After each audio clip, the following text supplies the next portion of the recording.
Hey guys, I've never watched anime before in my life here. Back for another episode of Between Nerds. Hi, nerds. Just kidding. Hi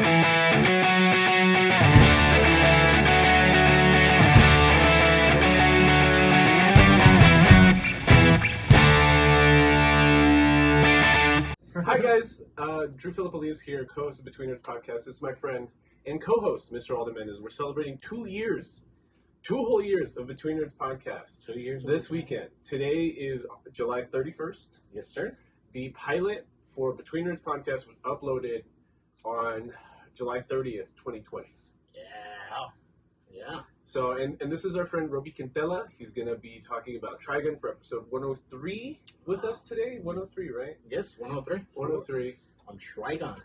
26 episodes? 26. Yeah, right? 26? Yeah. 26 episodes. It is, what year did it come out?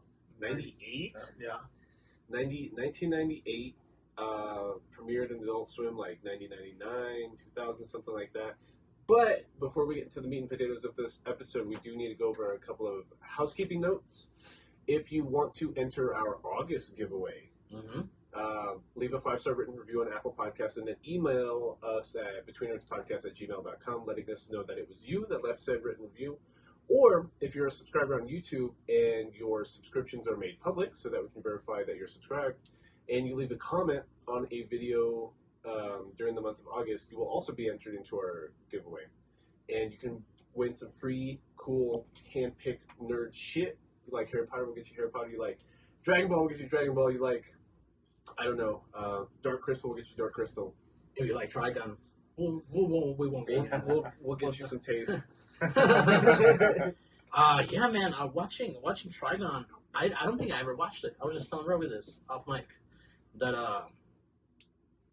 it feels, man, and then... Hold up, this isn't about you.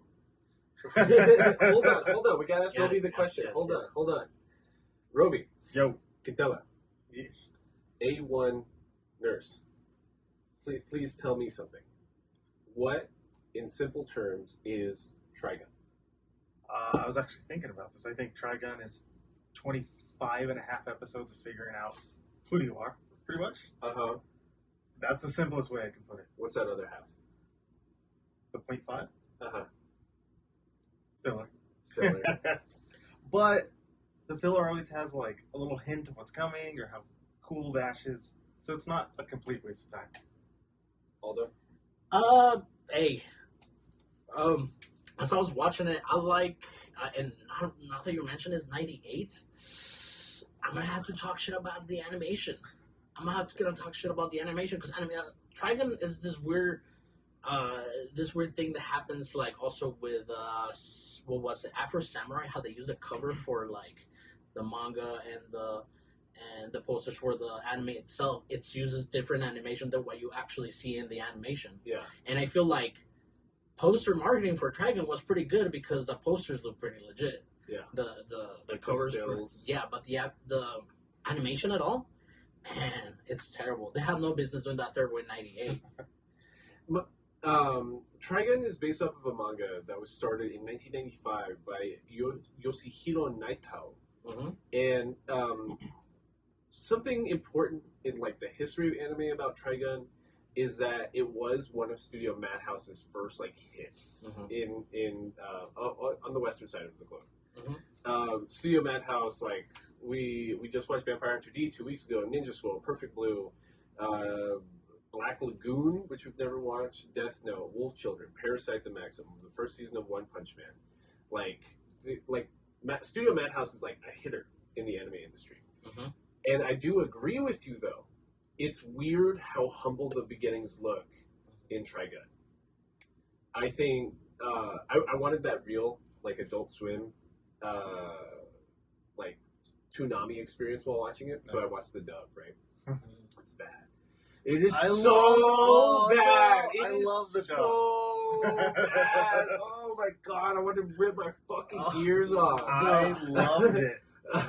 The tone of voice. I mean, the dialogue is not so bad, would you say? But like well, it's not so bad per se. But the dub did not help it. The volume of the voices, the voices how they sounded in certain situations. Like you'll have a shootout, and the voices will be nonchalant sounding. Will be like, "Oh my god, we're getting shot at." You know what I'm saying? Yeah. There's not the Caesar like in the fucking dub, and yeah, it makes it a little bit terrible too. Because like I said, the dialogue is not as bad, but the audio of the dub does not help. What's the best English dub of an anime that came out in the 90s? Probably Trigun. You think Trigun, like for real, more than like Cowboy Bebop? That would be like the first couple episodes of the first iteration of Full Metal Alchemist. When did Akira come out? 80s. 80s. Doesn't count. Full Metal Alchemist is pretty damn good. So or Inuyasha. Inuyasha's got a pretty good dub from what I remember. I still say Trigun's up there. I disagree so much. it has even like that 1970s anime aesthetic where like the dialogue doesn't even match the lips. Yeah. Like it's just everything's wrong with it. Like everything that's been memed into the ground about how bad like anime dubbing used to be is in Trigun. But I love it so. I don't know. I like Vash's voice. Vash's voice is kind of iconic. I feel like I've heard that voice before. It's like he's in Akira. Oh, that is him. Yeah. Because I need to figure out his name because the way he's playing, the way the voice actor is playing Vash the Stampede it's very like 90s 2000s cool. You know what I mean? Like he doesn't have like the deepest voice or like anything like that, but you hear like confidence in it, right? It's like what does it remind me? It reminds me almost like a video game character, like an it's RPG. It's like the languages you see a lot of these characters like Gon. Yeah, and, yeah. You know, like Yu Yu Hakusho per se. Like you don't want a VA to sound too cool for the main character. Correct. Because then like the audience almost doesn't see themselves in it. Correct.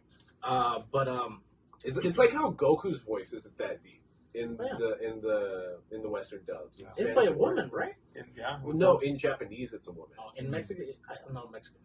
In Spanish it's a woman? Yeah. No, not. It's not. Have you ever heard like something else. Goku's Japanese voice actor's voice and the way like she does Goku? It's like even more nasally and it's so ridiculously high pitched. There's no way you would ever think it was not a woman. Mm-hmm. It's super like Bruce Lee kind of like the way he would. Yeah. Yeah. Ridiculous. It's so different.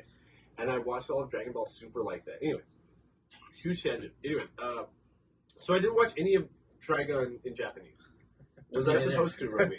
No, I was not English supposed to. dub only. So I really needed like that mid-ass experience. and as you're watching Trigun, I was excited at first. I was watching. I was like, okay, whatever. Let's see what this is about. And then you instantly told me Cowboy Bebop. I'm like, yeah, it is Cowboy Bebop. It's pretty much the exact same thing. Except Cowboy Bebop had like really fluid animation, a lot of music. The music helped it along. The dub like fucking slaps. It's but like the music alone, yeah, and Cowboy Bebop can ride the whole fucking thing. Trigun has like the same 3 guitar licks it uses every episode. Yes. But like most scenes have no sound in them. It's just like you're just really listening to 2 bad voice actors and you're just like, shut up. I can't kill you. Don't make me kill you, but be nice to the citizens. Peace and love. Shut up. Oh my god. And there's this tropey animation they use, and I can't really pinpoint it to what other anime it is, but it seems like the animation frames or like sometimes a jokey situation, they break the 4th wall. It gets gaggy. Yeah, it gets gaggy. They get that Looney Tunes effect. That yes. Yeah. Yes. Like, well, a lot of animes used to do that in like the 80s and 90s. And some animes still do. Some anime will throw in a little scene and something like that. But like, I don't know, here... They use it as like a way to fill like a boring episode. which makes me hate it more. Like, you couldn't have like actual content, so you're just animating like gag. And to what before I start talking about Cowboy Bebop, the first couple of episodes, I see a lot of like sprinkles of like social issues here and there. You know what I'm saying? And it's hip. You know what I'm saying?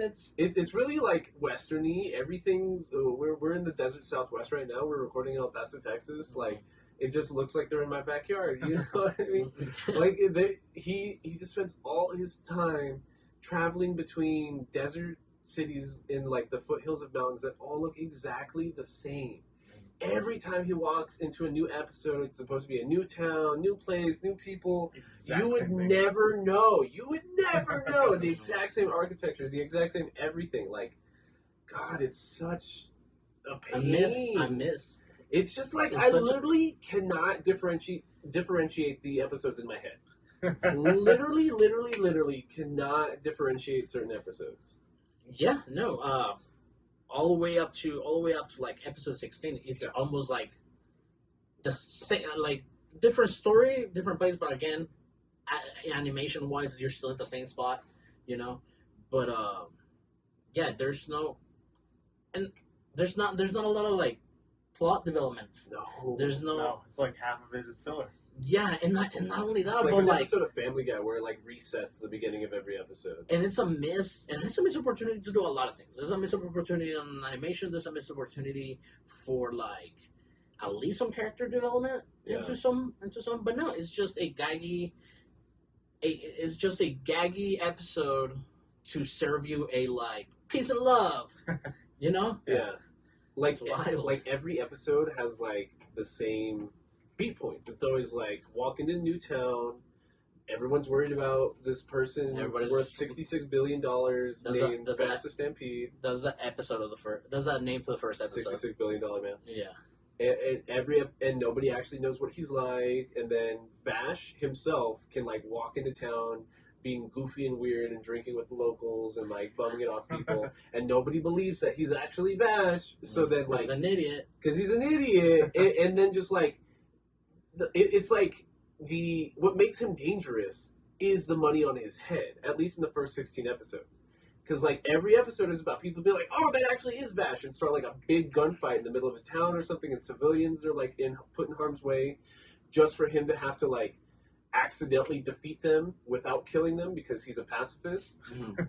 But then he has like ginormous destructions of property, so that makes him more dangerous, and then they add more money to his fucking award. It's like the same loop every episode. So who are we following here, Roby? Tell us who like Who's the protagonist? and this first episode, like, because honestly, the motivation is so like quickly that like Drew said with the money, and it just kind of diffuses the situation. But we're following Bash, and what has he done to be here? Why is he a badass? So like everybody thinks he's like this big lovable dumbass, and then push comes to shove, and he's like this expert sharpshooter. Mm-hmm. And like he can dodge bullets. Yeah, all these like super, not superhuman, but abnormal things like Mm-hmm. faster reflexes, stuff like that. I think one of the first feats of strength they show is that he can dodge bullets effectively because he can like guess just based on like movement, like The where you're gonna sound, shoot yeah. and the sound, all that. Like, so he's a pacifist with this giant fucking silver like gun on him. all the Desert time. Eagle. Yeah, but then he's just like bashing people in the head with it. Like the threat of him using it is what like diffuses the situation half the time. Mm-hmm. And he can dodge bullets, which is broken. Mm-hmm. But Like that one time he like had a fake gun under his fucking thing, exactly, Oh yeah. yeah. or like a finger gun. And I think the very first episode like lays it out like most on like what every episode is gonna be like is that people get confused on who it is. All they know is that it's a blonde guy with a red coat, might have a mohawk, might not have a mohawk. He's a womanizer, and honestly, we don't see the womanizer thing all that much. Like, not really. And honestly, Roby, can you answer me a question? Like, Sure. is there an actual ship? Is there a relationship in this anime?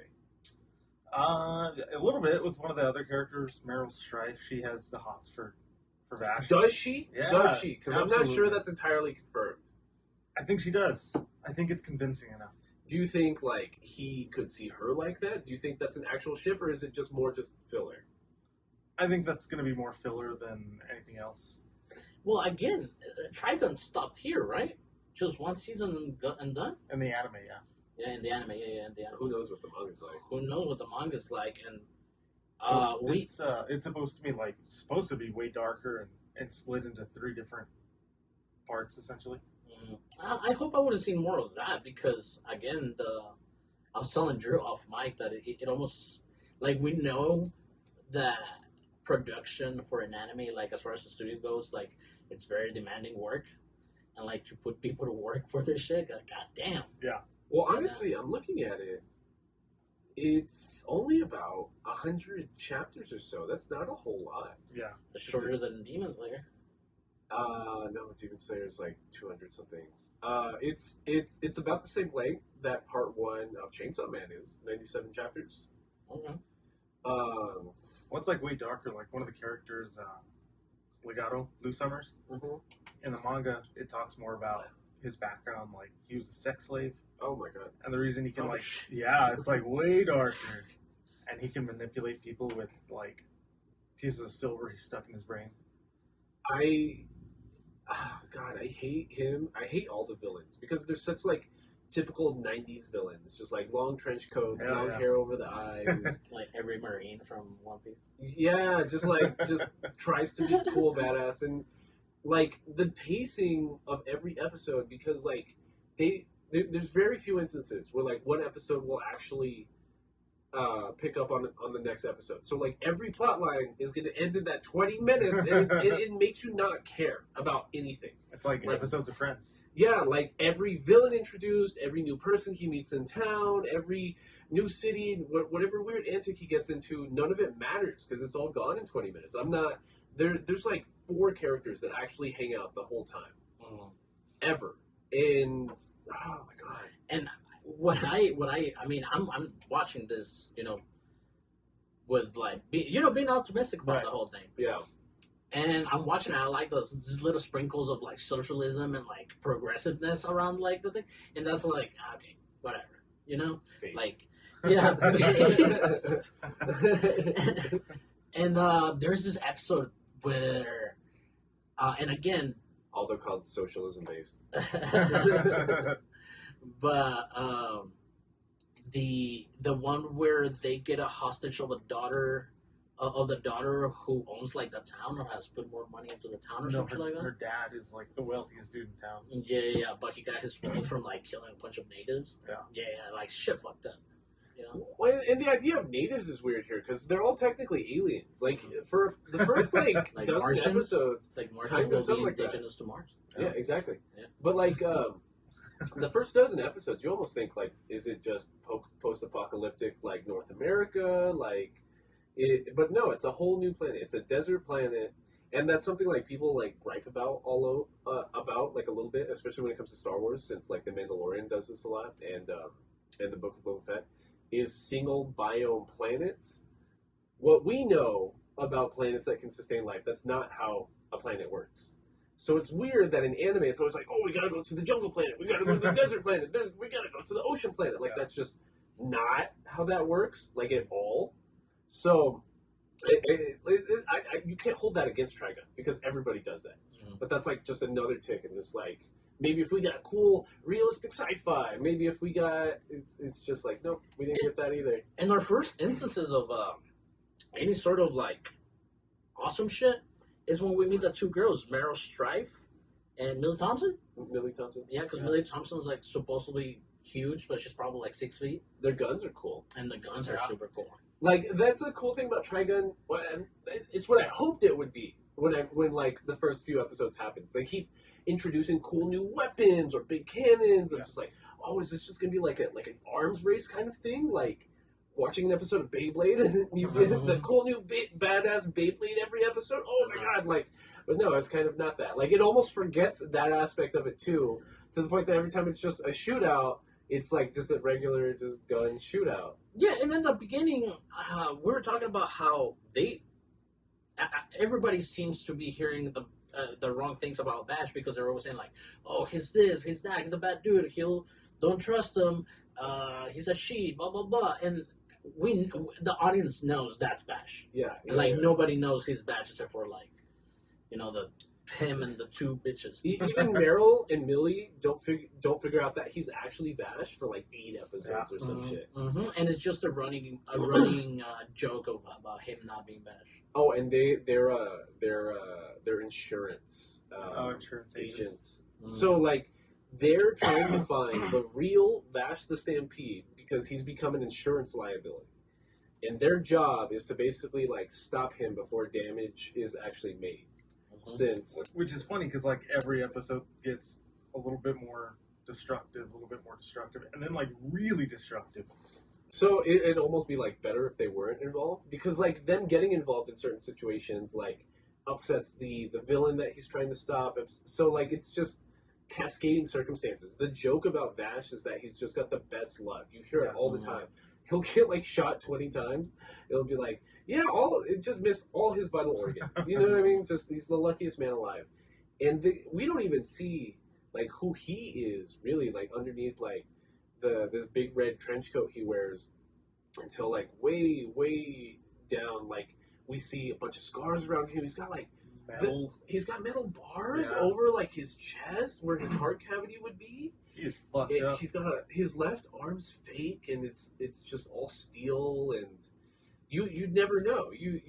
I feel like there's a lot of revelations that start, like, from episode 12, especially episode 16 onward, that should have all been in the front. Yeah. Because I feel like a lot of animes like this, like, will at least try to get you at first, right? So we're going to put a bunch of cool shit in episode 1, and if we have a bunch of just, like, almost slice of life, the way they treat it, like, just going through the motions kind of episodes, it'll be in the middle. Yeah. Get you reinterested, like, near the end, or, like, in a mid-season finale almost, and then lull you to sleep again, and then give you a lot at the end. No, Trigun just thinks you're on it. You're invested from episode 1 for some reason, and you're really going to stick through, like, 16 episodes. I love these characters I just met. Yeah. And I love that we switch out the supporting cast every episode. It gets me just real fucking attached to everybody involved.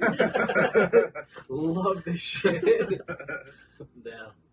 But there was this one dumbass move that Meryl Streep used. What? She has like a bunch of one gun around. I like when it's revealed at first. I like, felt for the motion of it. Like, she just lifts up her trench coat, just like lined with guns. Yeah. Fucking awesome. She just like shoots and throws a gun. But then, like, that's it. You never see it the rest of the whole Yeah, you never see it. Yeah, you never see it again, but it's hilarious. But she does it like twice. Does she? She does that, like, or like they'll be in a situation where, since Vash is a pacifist, and they also don't want him to be destructive, like, they'll get involved, so she'll just randomly just pull a gun out, like, from inside her coat. And even Millie will be like, where'd you get that? Like, and Millie talks this funny, because, like, with all this, like, she's tall for a woman. Is that how they make her seem? And she's, like, abnormally strong. And she has, like, this giant-ass fucking cannon that she's just, like, carrying around with her. Yeah, the strap breaks, like, at the bar or something. If they kept, like, the big gun, like, what's the term for it? Not, like, not cyberpunk, like, steampunk. Like the steampunk kind of aesthetic that, like, I thought it was gonna be for a second. Almost? Yeah, I love Borderlands. Like, like big makeshift weaponry kind of thing. Over the top, excessive. Exactly. Like, there's giants involved. There's radiation. Like, there's spaceships all over the place. Like, show us some cool new technologies and character designs, and we never get that. Like, we just never get, like, there's a core group of, like, 12 baddies, but they're all, like, the worst character design I've seen of anyone ever. The entire enemy were just, like, outside Santa Fe. Yeah, we're just hanging out in Albuquerque, like in Breaking Bad, it happened all in the house. Like, that's how it feels here. But because there's a lot of missed opportunities with the animation too, like you said, like, the buildings look like you're in Santa Fe. Like, there's nothing like, there's not like a pipe coming out with some wires. There's stucco houses and stuff like that. Yeah, dude. Yeah, they're just in New Mexico, just hanging out. I gotta get to the next town. It's so far away. Yeah. It goes from, like, what, tier C to Santa Fe. Albuquerque. Yeah. Just gotta go to Albuquerque this week. Crazy. It's Vash isn't human. They call him immortal sometimes. I don't know if that's true, because he was born and he does age up, but he's really slow. But very like they accelerate. He from when they were he was born, an infant for he grew up to be an adult in 1 year, and then, like, he's like 150 years old when we find him in the main series. So, like, and he hasn't aged from him being like 1-2 years old to like 150. He's just looks 23 just permanently. And I think it's cool we start getting a little bit of backstory because it's just like, why does he heal quickly? How does he have these quick reflexes? Why is he not dead? Why is he not dead? And I still don't, even finishing the series, I'm not entirely sure what he is. His brother Knives calls them plants? Yeah. Calls him what? Plants. Oh, yeah. And I don't remember when I learned that. Well, they started calling, like, any of the cities with that giant light bulbs, like, their plant. Maybe I was thinking, like, short for power plant. Oh, yeah, I thought it was for power plant. Yeah, And so that's what it's made us to think. And then somewhere, like, 16, 17, episode 18, I don't know. They talk about how they're actually plants. Yeah, nobody knows. Fucking dumb. I think it's around like episode 16 that we actually get like Oh, the backstory. no. The exact terms were the very last episode. That's There's what like he calls it. flashback, yeah. It's like you're a human. Or no, you're a plant. No, So we have yeah. all these questions for like 15 episodes about Bash, and then episode 16 hits. It's like, yeah, actually, they're plants or some kind of synthetic organism that's going to help people gestate and like populate this new planet because like future shit, like we killed Earth, obviously. Whoops. Oops. Oops. So now we have to go live on this shitty planet. But Vash has a twin brother named Knives. Like, I don't know how you didn't think naming a child Knives was not going to result in him being a villain, but he's going to be our main antagonist. And He's a dick. he's a fucking. It's not even.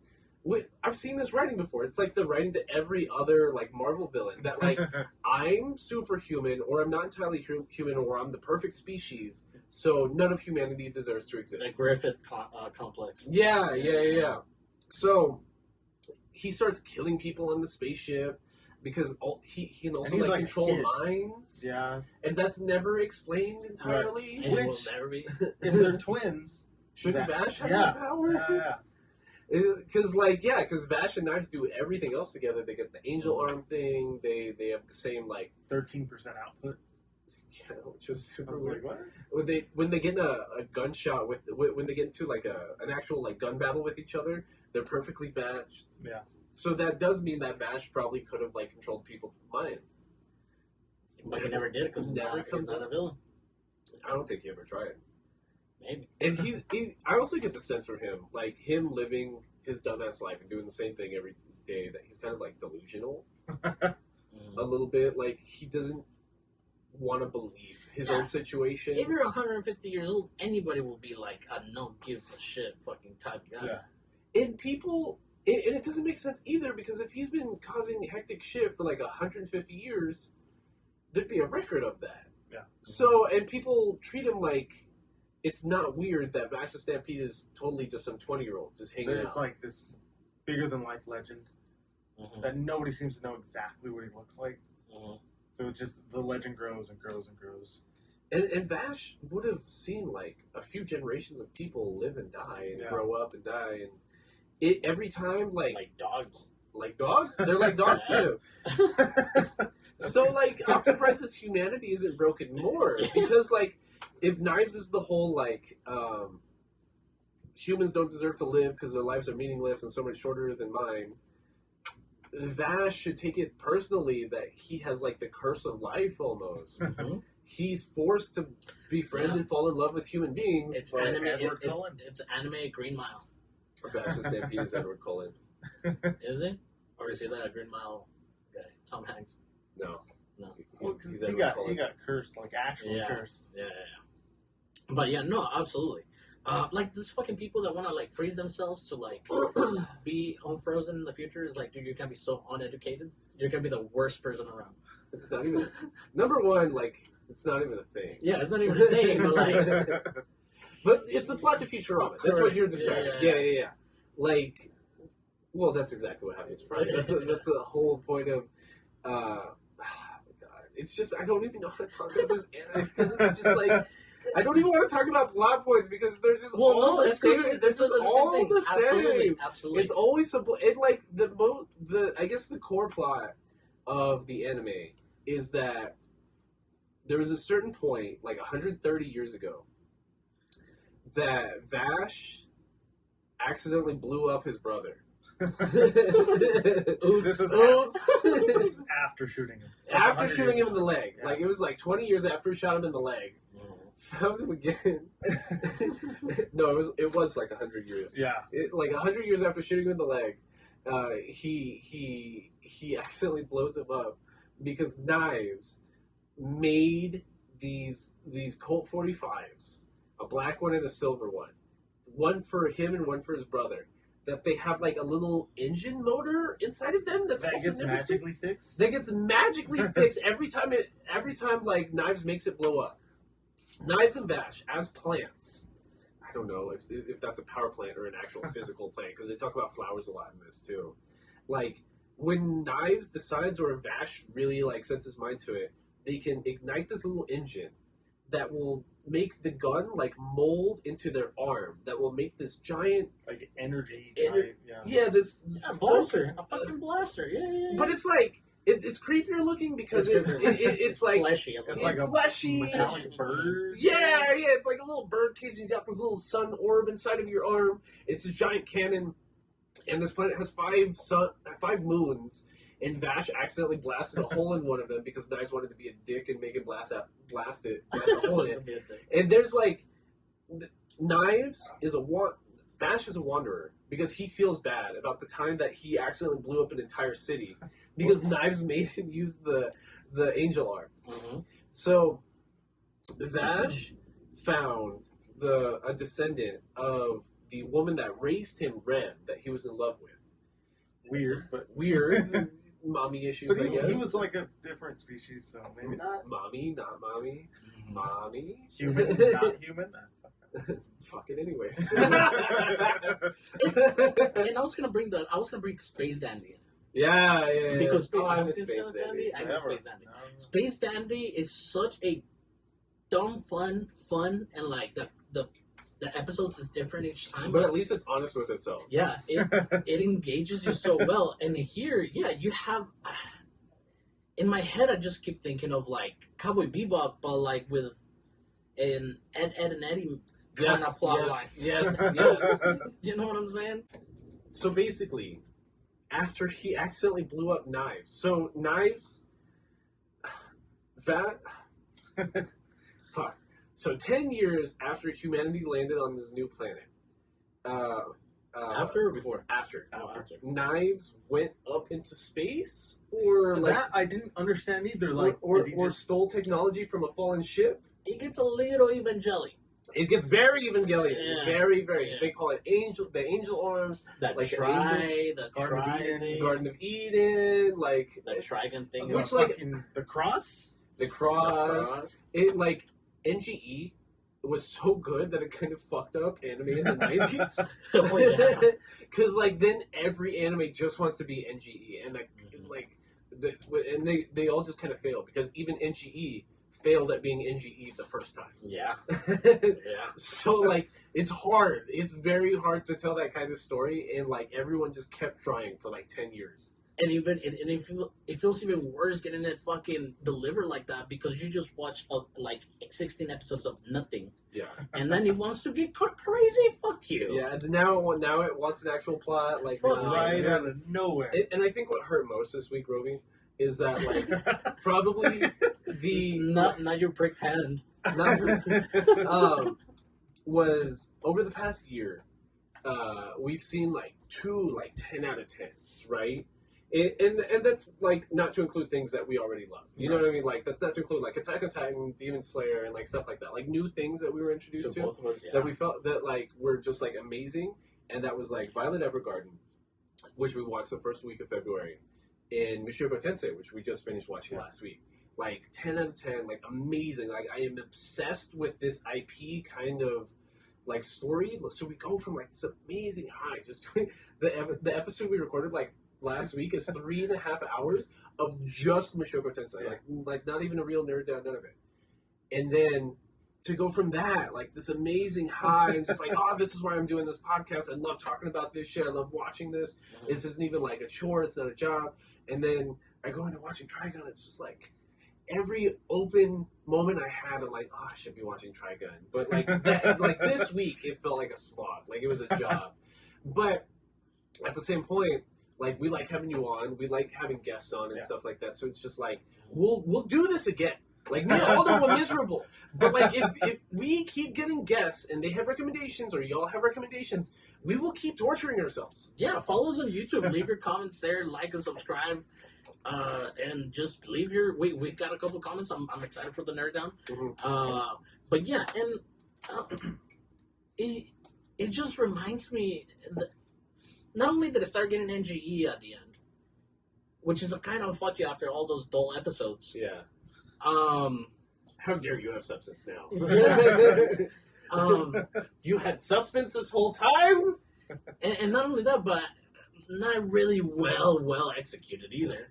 You know what I'm saying? Very derivative. Yeah. It just... It makes me think of, like, how people that don't watch anime, this is what they think anime is. Yeah. You know what I'm Which saying? is, it's bad. It hurts the industry. Yeah. it like, there's just a lot of questions around Knives that don't make sense. So if he got blown up, how did he regenerate? Right, how did he regenerate? Vash, like, he tried making Vash blow up the city so to hurt a bunch of people. Vash somehow avoided actually hurting people, but still blew up all the infrastructure and blew up Knives in the process. The first time we see Knives it's his assistant Legato or whatever his name is that like finds him in like a bacta tank, like fucking Darth Vader. You know what I mean? Yeah. And he's being hung up upside down like the Antichrist. Like he's like on the crucifixion, but like upside down, right? Like he's the Antichrist. But if his whole body had blown up in that instance, how did he recruit somebody like Legato to like, or how did he recruit people to make this bacta tank looking thing? How is he communicating with people? There's just, I don't know. It doesn't make sense. And there's like an instance that also doesn't make sense where like the scene right before he gets blown up and Vash pulls in with like both the magnums he comes up in. Vash gets shot all the time, and Knives pulls out what looks like an average-looking gun, shoots Vash once in the left arm, and it blows off his whole fucking arm. And I'm just like, that's different. Yeah. That's really different. And then it just plops her out on the floor. Yeah, with the gun still in it. And so this Legato guy pops up with Vash's arm, like, at some point later. It's like, I just put it on. I work for your brother. Knives is very pissed, and I'm here to kill you. Also, I have your left arm implanted in me. Like, that's some evil shit. But then, Vash kills him, and if that were me, I'd be like, that arm is still working, I'm taking my arm back, and just doesn't. Even the episode, like, the mid-season, like, suspense, like, episode 11, I think it is, the first time Vash actually shoots his gun at somebody is... one of Knives' like little posse of a dozen that we get, like mini bosses that we get like throughout the anime. He knocks out Vash's regular like big ass magnum, and then we just learn that Vash has like a whole ass like mini machine gun like inside of his left arm. That's the episode we learn that it's fake. Is that like it's like one of my favorite episodes. It's crazy because I'm just like, if it was 26 episodes of that. Of episode 11, I wouldn't hate it. I would not hate it like a bit. Like even though it's a high suspense like episode, the animation's still not that great. Yeah. The dubbing still has its same fucking issues. But at least something's happening, as opposed to every other episode where it's just like a fake platitude of cascading circumstances, and Vash just has to protect everybody in town because he's such a pacifist, and you're evil if you harm people. Just for like, I know shoot my gun. Am I gonna shoot my gun? Yeah, exactly. Like it's like I'm gonna ricochet off something and stop something. It's the same dilemma every episode, and it's not until like this episode that I'm like, oh, why couldn't I have just said this? Like, it's so mean. Like, even once the anime really starts ramping up, it shows like its true colors after episode 16. We still get like 2 or 3 like dud-ass episodes. Yeah. There's some mini fillers even in that. I'm just like you get 2 good episodes, and then like, what is this? There's like 7 episodes that matter. Like for real, for real. There's like 7 episodes that matter. Could have been a movie. It could have been a movie. So then, what do you think? Like when the new one comes out, are you expecting it to expand more? So look, we initially we thought exactly for you because we saw that Zero Orange is going to continue with a movie called no, it's an anime. Oh, it's an anime. Oh, Yeah, okay, it's a right. series. I keep thinking about the other. I keep thinking about Dragon Ball. About a series, a full length series, right? Yeah. Yeah. It might be 24 episodes. It's normally what Studio Orange does. Yeah. So Studio Orange is gonna do that, and what was it called? Trigun Stampede, Yeah. right? This was in preparation for that because we thought of Trigun. We're like, oh, let's call Roby. Roby's been dying to fucking watch Trigun. And I'm telling you, man, I'm trying to recollect your memory of if I ever watched this or if I just saw it like in Toonami, like here and there every once in a while.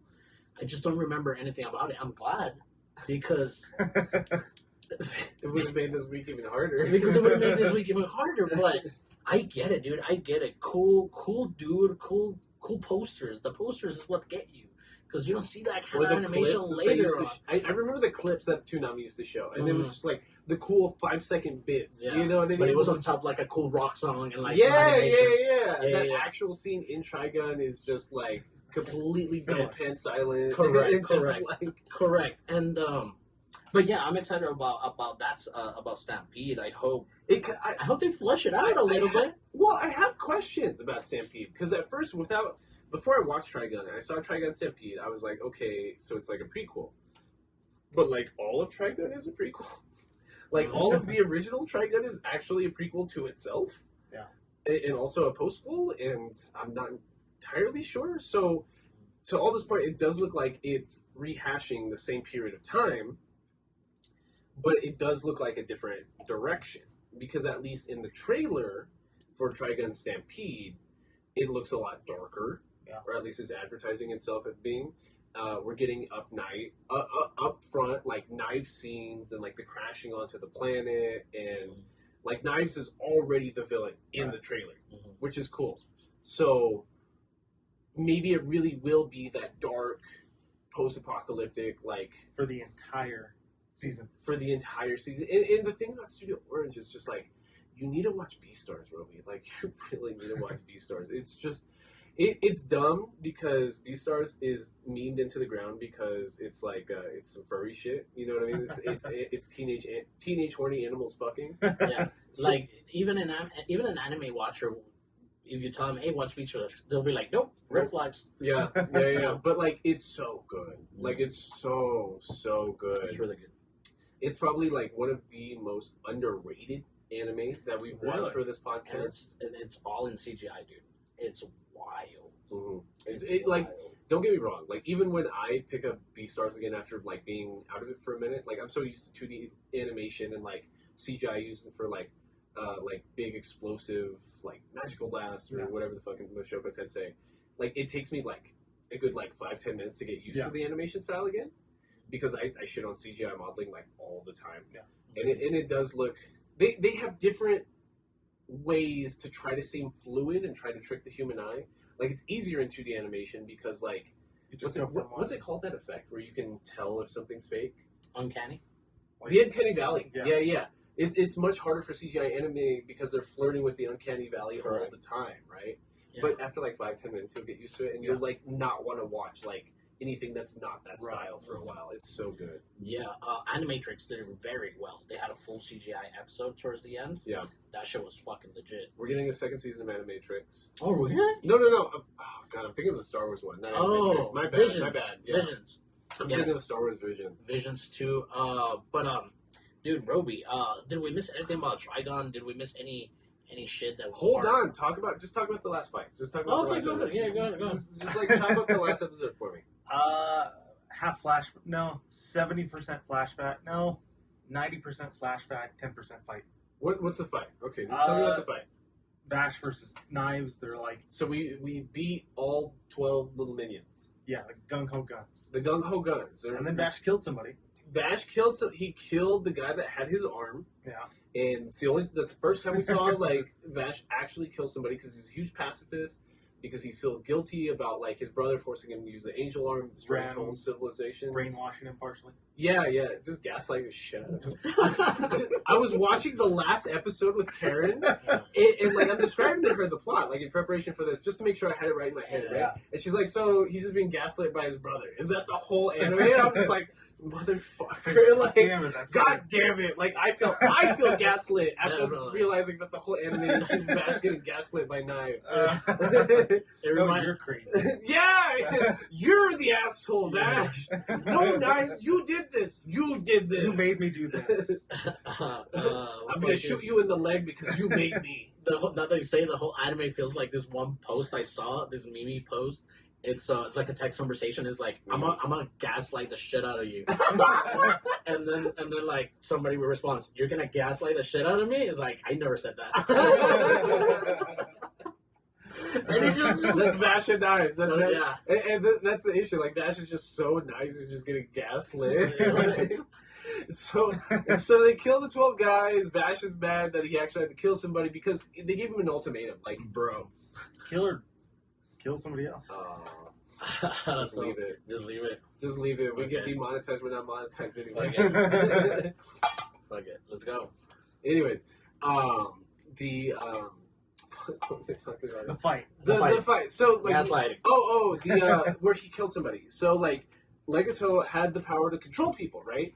And Meryl and Millie keep following Vash around, and Vash is like, "Dude, stop following me, because my brother and his goons are trying to murder me. Like you're going to die if you keep are going with this." Exactly. So like they don't listen, and this is like where Meryl like finally starts like coming to terms that she has feelings for Vash, right? Mm-hmm. She is wet for Vash.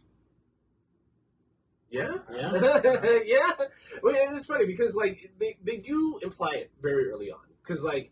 Well, it's like they forget it after like episode 8 or so, but like Vash is supposed to be a womanizer, so like in every episode, a new like hot woman is introduced, and he has to like damsel in distress her and save her. Let me fix your problems, baby. Like don't worry, this. Yeah, exactly. Yeah. While Meryl is in the background, like dude, being embarrassed. Yeah, I'm right here. I had a crush on you, even though I never told you. Can you stop like acting like we're not in a relationship, even though we're not? Yeah, what's that girl from? Vanilla Sky? No, Darling in the Franxx. No, Sasuke. Sasuke. Her name's Sasuke. Yeah. Her name is Sasuke. So then,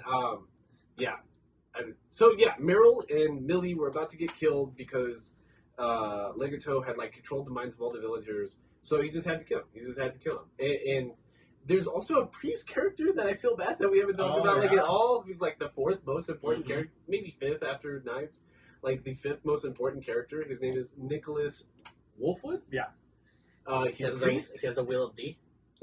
Nicholas D. Wolfwood. He's a traveling priest that carries this big ass cross with him at all times. He's there from like the beginning, from like episode 2 onward. Yeah, ran an orphanage, but he's also like a trained assassin, and like. They try not to show you that up front, but like he keeps getting put in these situations where like he has to kill somebody, or like he has to like use his skills with the gun. He kills people. He's not afraid to kill people. It becomes an issue later on because in the earlier episodes, before episode 16, like every time he kills somebody, it's away from the party. It's away from Vash. It's away from Millie. It's away from Meryl. So they're not entirely sure like who he is or what he's hiding. They just know that he is hiding something. Yeah. Even when they're going to help a girl, because he's still a good guy. Like he is a priest. Like he does have a faith. And like if there's an episode where a girl's like trapped in the desert and like big bugs are like trying to attack her and robots and stuff, like he reluctantly will go in there. He's like, oh, it is the right thing to do. God damn it, I hate doing the right thing. and like he'll maneuver his way so that it's not entirely clear to everybody like his capabilities, except Vash. I think he's like being willingly ignorant because like right away. Right. What we know about Vash is that he can like attest somebody's skill level like right away, but like it's in Vash's character to also like play the idiot, even more of an idiot than he actually is. So that like and that's kind of how he like maneuvers in human society. He drinks with them. Like he's the lovable idiot. Like I can't possibly be deadly Vash the Stampede. Like I'm just some dude with a flat top. Like I'm so cool. And I do love his sunglasses though. Baller's book. I like the beginning of episodes where it's clear he's taking it seriously. Like, his red trench coat is laced all the way up. He's got his gloves on. He's got his sunglasses on. He's got his gun ready. And you see that at the end, after Wolfwood dies, Wolfwood's mentor was one of the 12, the gung ho guns or whatever. And he taught him everything about being an assassin. And that, like, Wolfwood coming to terms with the lessons of Ash was teaching him about being a pacifist, and like, dude, you do not need to kill somebody. Because one of the gung ho guns was a child. Like, Wolfwood's very no nonsense. You know, the child's got a gun, he's about to kill 12 people, I'm just gonna shoot him in the head. Yeah. We're done with it. Yeah, right? that's it. Yeah. And then Vash gets mad at him. He's like, dude, you did the bad thing. Like, There was another way. There was always another way, because that's what Rem had taught him in the spaceship. You never have to kill somebody. You don't have that right to take somebody's life away. So, once Wolfwood starts internalizing that lesson and, like, disarms his master, who's one of the gung ho guns, he's trying to kill him, he just, like, lets him go. Plot twist. Plot twist, he gets shot in the back. So... No, doesn't Legato make him shoot him? They face each other because he hears him, like, he's gonna... I can't remember if Legato made his mentor shoot him or not. I feel like he did. I feel like it was more natural. Like, it was just kind of like that, one of those mirror you situations. I can't remember for the life of me. Me neither, I really don't. And he gets shot, and, like, he starts appearing as, like, a ghost almost. Even though he's alive, he's just, like, limping around while bleeding. He goes to Vash, he's like, hey, Million, Meryl are that way, go rescue the girls. Don't worry about me, I'm gonna go die inside of this church.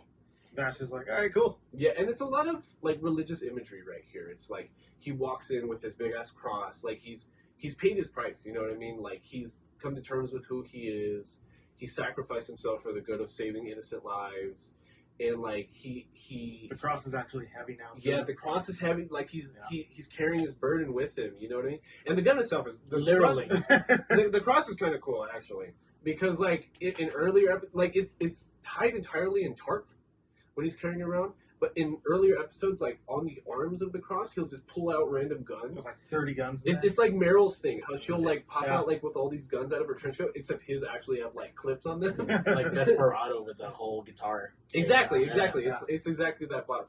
So, but what we learn is that the whole cross itself is also a big-ass fucking gun. Mm-hmm. With a rocket on the short part. With a rocket on the short part, so it's kind of a crazy contraption. It's pretty cool. It's meant to look like a cross, but it's not a cross.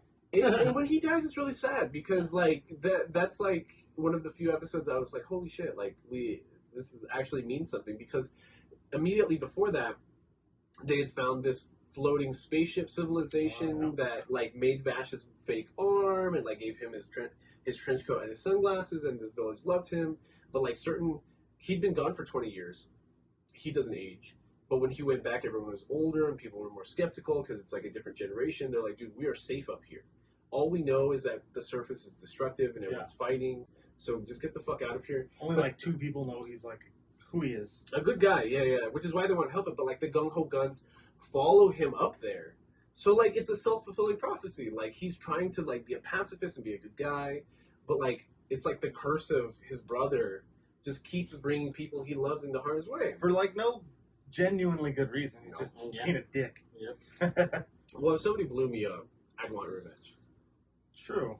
So there is a point, but like it's typical just bad guy stuff. You know what I mean? Like you can't be happy kind of things. Yeah. Like I am gonna torture you till the ends of the earth because I need to make you miserable, and that's like my revenge. That's like the only good plotline like that is Berserk. Like this was just on the hunt forever. I like the Wolfwood episodes. You know, I feel like I look forward to the Wolfwood episodes because like every new episode would start. I'm like, please be Wolfwood. Please have Wolfwood in it so it can be like mildly interesting.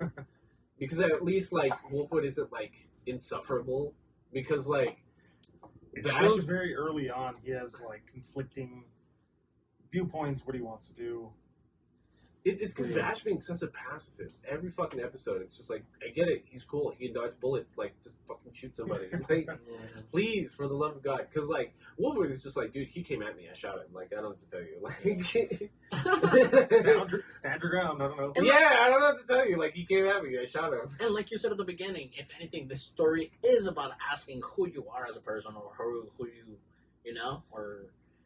some shit like that, you know. Questioning. Yeah, questioning your being self-analytical, you know, but it just it's served super bad. Bad, terribly. Storyboarding is terrible. Yeah, there you go. Absolute dog shit. Storyboarding is crazy. Absolute dog shit. There's a reason why that's a whole position, and you're supposed to get somebody good for that. There's a reason. Yeah, they don't have a guy or something like that. But yeah, it is crazy. I am excited for Story Orange, though. I hope they do something better now. I mean, now that we've seen this as a podcast, now that we've seen at least this, I know what's going on now. at least I know, what's going on. Yeah. And that's probably the best thing about it. Yeah. Do you have any other last minute points? I feel like we've asked you that question like twice now. One cool little thing is every time the angel arm got brought out, it got like bigger and bigger and bigger and more elaborate. Oh, I didn't even bring up that like in the final fight with them too. The big resolution is that it's actually like a yin and yang story. Yeah. Because like Vash gains the power with his angel arm to neutralize Knives' angel arm. So like, I'm sorry. It's Harry Potter and Voldemort. Exactly. Yeah. Exactly. Like I am your one true weakness. Like Yeah. you can't be evil because I exist. I can't be entirely good and like help people as much as I want to because you exist and you're fucking evil. Highlander shit. Yeah, exactly. So, but like the visualization just like is so on the nose because like Knives gets the second gun, does the giant fucking angel arm blast, which is a white light, which is also ironic because like Knives is the evil one, but his light's white, right? Yeah. Vash neutralizing that angel arm blast lets out a black light with the opposite arm because like Knives is doing it with his left arm and Vash only has his real right arm, right?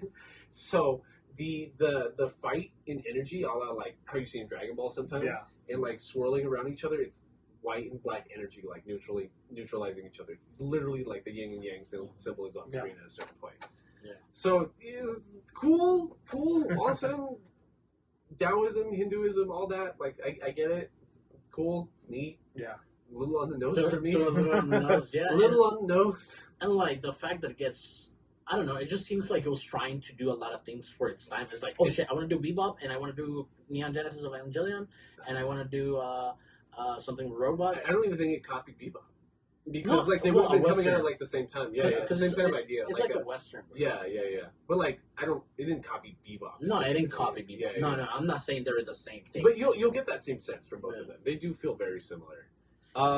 In like he still doesn't learn his fucking lesson. He lets Knives live. He shoots Knives like 6 times and just lets him live. I think in the manga he actually does kill him. He does? And then he buries him and he becomes like this tree. Oh my god, that's so much better. In the anime, he shoots Knives 6 times, lets him live. He just carries him over his back. Yeah, carries him over his back because like before when he walks into the Garden of Eden, to see Knives and like have the final showdown with him, he's carrying Wolfwood's cross because now he's carrying his burden. They're throwing the nose again. So the end of him just grabbing his brother, throwing him over his shoulder, and be like, now I gotta watch your dumbass, or else you're gonna go kill a bunch of people, and I can't kill you because that's the wrong thing to do.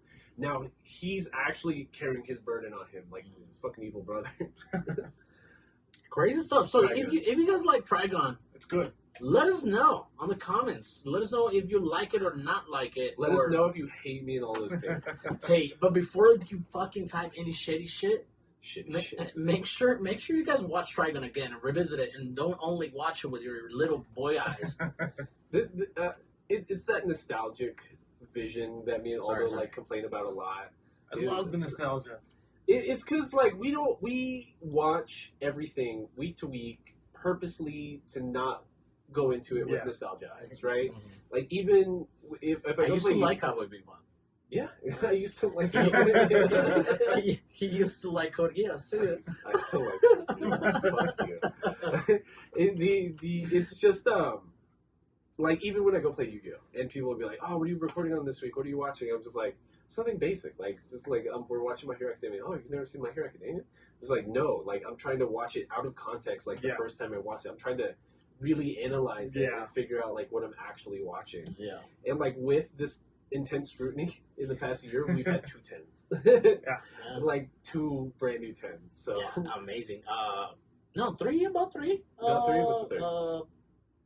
I was thinking Made in Abyss. Well, that's been outside of the past 12 months. Though. Yeah. No. Okay. That's what I'm saying. That's not. It's been a while since we've watched Made in You're Abyss. right. But with all that said, thank you for being here for the conversation, Trigun. Of course. We're gonna go into the nerd down. You ready for the nerd down? Nerd down. Nerd down. Nerd down. Nerd down. Welcome to Nerd Down where nerds get down. I'm sorry, did I cut you off, Aldo? Okay, that's cool. That's cool. Welcome to all those Nerd Down where Aldo gets down. I'm getting down right now, and to all those countries not in a recession, shout out to y'all. All of them. All of them. Not here. Shout out to other third world countries just like ours.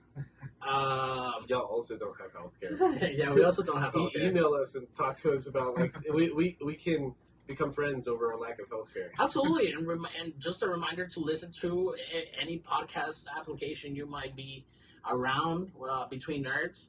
We're also on YouTube, Between Nerds, follow us on Twitter and send us emails with your concerns, with your recommendations. If you want us to watch something shitty like last week, we can watch that. Yeah, we'll talk about it. Just give us lots of context on why you like it. We've been getting some good YouTube comments lately. We've been getting some good dialogue. We have people responding very positively to our Mashiko Tensei episode, which I'm really happy about. Trending overseas too. So, yeah, it's popping, and a lot of it is like native, like natural, naturally occurring discourse. It's people looking for Mashiko Tensei content and coming across like that video. 2 years of Between Nerds. Congrats, Congratulations. Thank you, friend. Congratulations. Cheers to our waters. Cheers to our waters. In this Red Bull. Not a sponsor. Jameson apparently became a sponsor today. Yeah, man. Fucking Roby, good to have you here. It wasn't even a big deal until I remember that we are 2 years deep. And then Aldo started getting sentimental this week. I did. I was on my man period. It's weird. It's weird to be producing something this much. It's weird that we're finally getting what we've been looking for. People really listening to episodes and really helping us break apart an anime or learn more about things in context. Like, for example, I think one of the comments we got this week was, I think we were confused, and we admitted to being confused when discussing Mashiko Tensei about how Jelaine, the demi-human, beast-human, whatever they call it in Mashiko Tensei, warrior person, how she became adopted and left her village. Correct. Do you know the commentator's name? No, I don't. No. Yeah. And answering one of the questions, like you were just about to say, I'm sorry to interrupt you, but we didn't know exactly the ties between Paul and the Grey Rats. And Jelaine.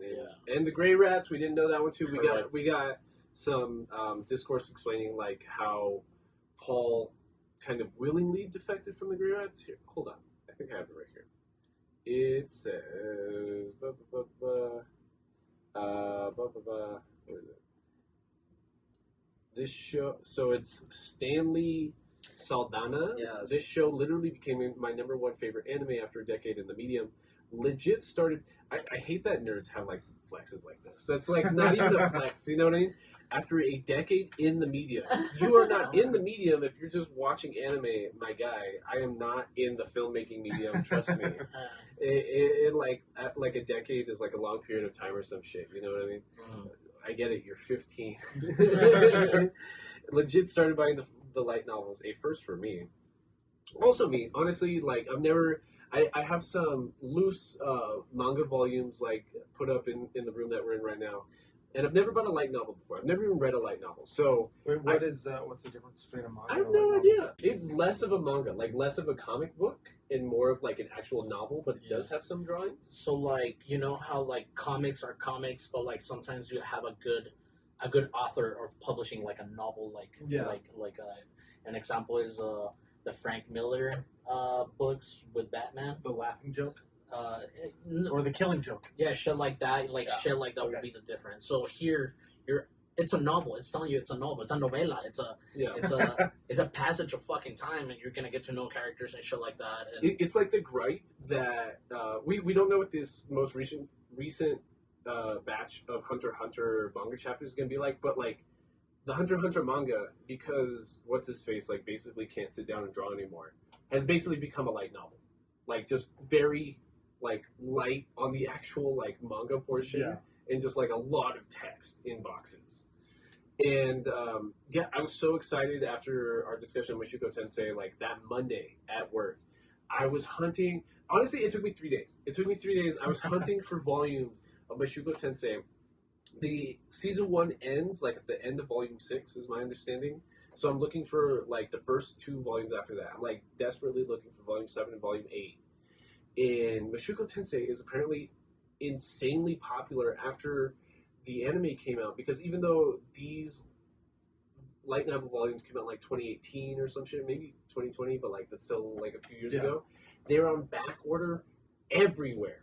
Absolutely everywhere. Direct from the publisher, Amazon, Walmart, Barnes & Noble, eBay. If you wanted a copy of Volume 7 of the Mushoku Tensei light novel in hand, right now, not on back order, you'd have to pay $70 for something that's worth $13. Fuck you. That's like on eBay. So Yeah, you have to get it for $70.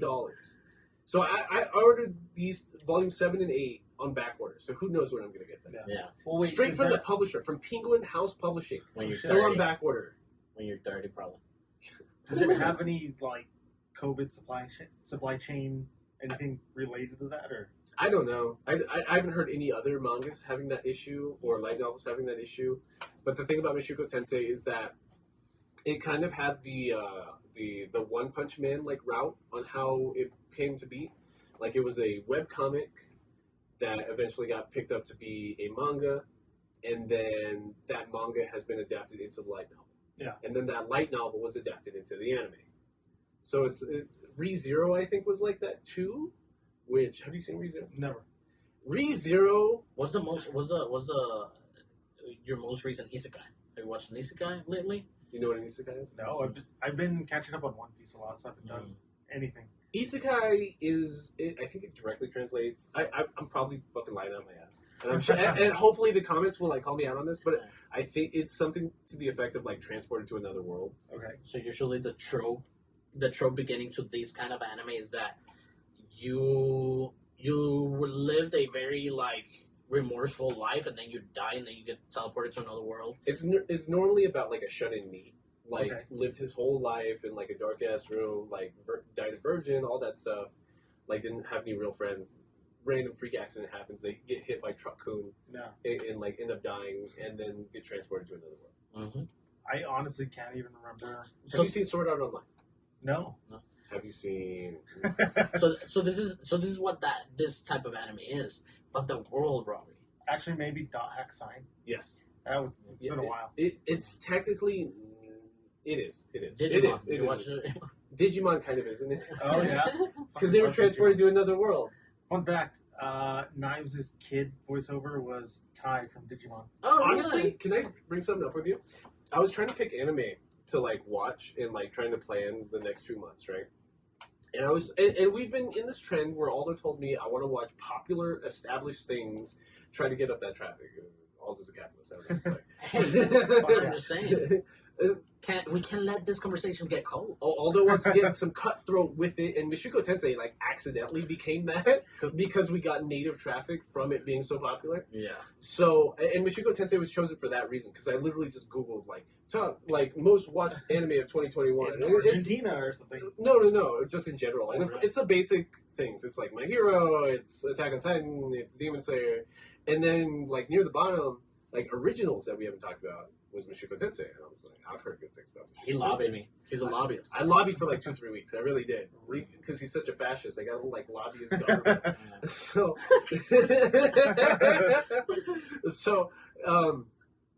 so Mushoku Tensei kind of came that, and I'm glad it worked out. And when I was going through popular anime, I was trying to think of guests that'd be down to watch season 1 of Digimon. Or we might have to cut it up in pieces, because I think that season 1 might be a little too long. Yeah, they're just different. It's Arc weird how segments, yeah. animes back then was like first season 200 episodes. Yeah. As long as we can be producing episodes, like we'll just keep it going for forever. Yeah. And apparently the new Digimon game that came out Friday is like really popular. Oh, really? And anime Twitter's been blowing it up. I'll be down to watch Digimon. So I need to plan it out a little more, but like next coming weeks, expect the call. Gotcha. Expect the call. Wow, I did not know new Digimon drops. Game. Okay. Game. And apparently there is a season out right now. It's called like Digimon Ghost or something like that. I don't know. But yeah, the game's supposed to be really good. Might go buy And the that today. Digimon. the Digimon card game came out like 2 years ago, and that's been doing numbers. People have been threatening that it's going to break the big three in card games. It hasn't, but it's still alive. What's the big three in card games? Yu-Gi-Oh, Magic, and what else? Pokemon. Yeah. Oh, duh. That's what I'm saying. Like, duh. Like, of Duh. course it's Pokemon. Like, Yeah. Pokemon's number one without even fucking trying. Yeah. Because, like, they sell product for people that don't even play the fucking game. Bro, I don't know why, like, I got into this fucking YouTube, like, rabbit hole, and Yeah. it showed me a fucking video of, like, the most, like, profitable franchises is Pokemon. Yeah. By a long By a lot. shot, By dude. a lot. By a long shot. And that's why people even complain about the card game and the games, because it's like, it really feels like Pokemon, the company, and like Nintendo in general, Mhm. does not try. It still just makes, they just print tens of billions of dollars. without even- Cardboards. Yeah. Like, even the games, like the development team for like Sword and Shield was like 20 people. Like, think of any other game. Think of Elden Ring. It's like 200 people on staff or something stupid, right? Pokemon Company, just put it out there. Just 20 people, like, just dog shit graphics, like weak ass controls, the same power system we've been using since 1994. Like, just run it.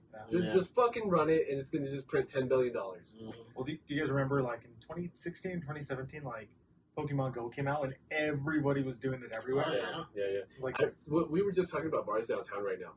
The first time I went to International was because me and my friends were trying to play Pokemon Go downtown. Yeah. And because that's where all the good ones were. And of course, I can't do anything on a Friday night without drinking. So I was like, well, let's go into this bar. Yeah. And like, I can be like on gyms and like trying to find Pokemon downtown and stuff like that. And yeah, like, it's like that meme, like, the world was a much more peaceful place. When Pokemon Go Summer came out. 2018 when Pokemon Go came out. Yeah, chaotic. Right before COVID. Yeah. Crazy We shit. didn't realize how good we had it. Yeah. Well, I remember, like, kind of on the same topic, I remember being at Dark Horse one night and everyone was just on their phone, like, looking. Rest in peace, Dark Horse. Oh, rest in peace. Pour one out for Dark Horse. Dark And, Horse. It's what Hush Hush is now. no. Oh, Dark no, Horse is Blackbird. downtown. That's oh, Blackbird. that's Blackbird. What's Dark Horse? It used to be downtown, like by the garden. Oh, on Yeah. Mesa. I remember Like Blackbird. near Blackbird the sucks. Mesa That area. place was good. Mesa area. Yeah. Mesa area, But yeah. it was just this long hallway of like just debauchery. Hell yeah. But it was I like fun. It was so fun. Yeah, It was we're sloppy fun. getting all the bars from like 10 years ago are El dead. Paso's out there with the most drinking, like, city. Well, that's why we always get shit on, because like there's nothing else to do. Yeah. Well, if you go to Dallas or anything, like everyone's at a bar on the weekends. That's true. That's true. And don't get me wrong, Top Golf is cool, but I'd rather go golfing. Yeah. Yeah. I'd rather go to the actual golfing. Yeah. Top Golf's only worth it if you go on Tuesdays. We're gonna go tea time. We do. Yeah. We haven't been since Father's Day Yeah. Wait, what's Tuesdays at? at Top Golf. It's half price per bay, and then the food's discounted, and I think they have drink specials. Oh shit. So like first signs of closing out. no, it's always been like that. No, of that place closing out. Oh, it's always been like Is that. It's that always like been like their that. business model, or It's always been like that. All Top Golf's on Tuesdays, or like Crazy. when you split. Okay. Yeah, hold on, I didn't finish this fucking comment. Yes, go ahead. Hold on. Light Stan- novels, the first for me, and then we go off on big tangent. I bought volume 7 in Mushoku Tensei.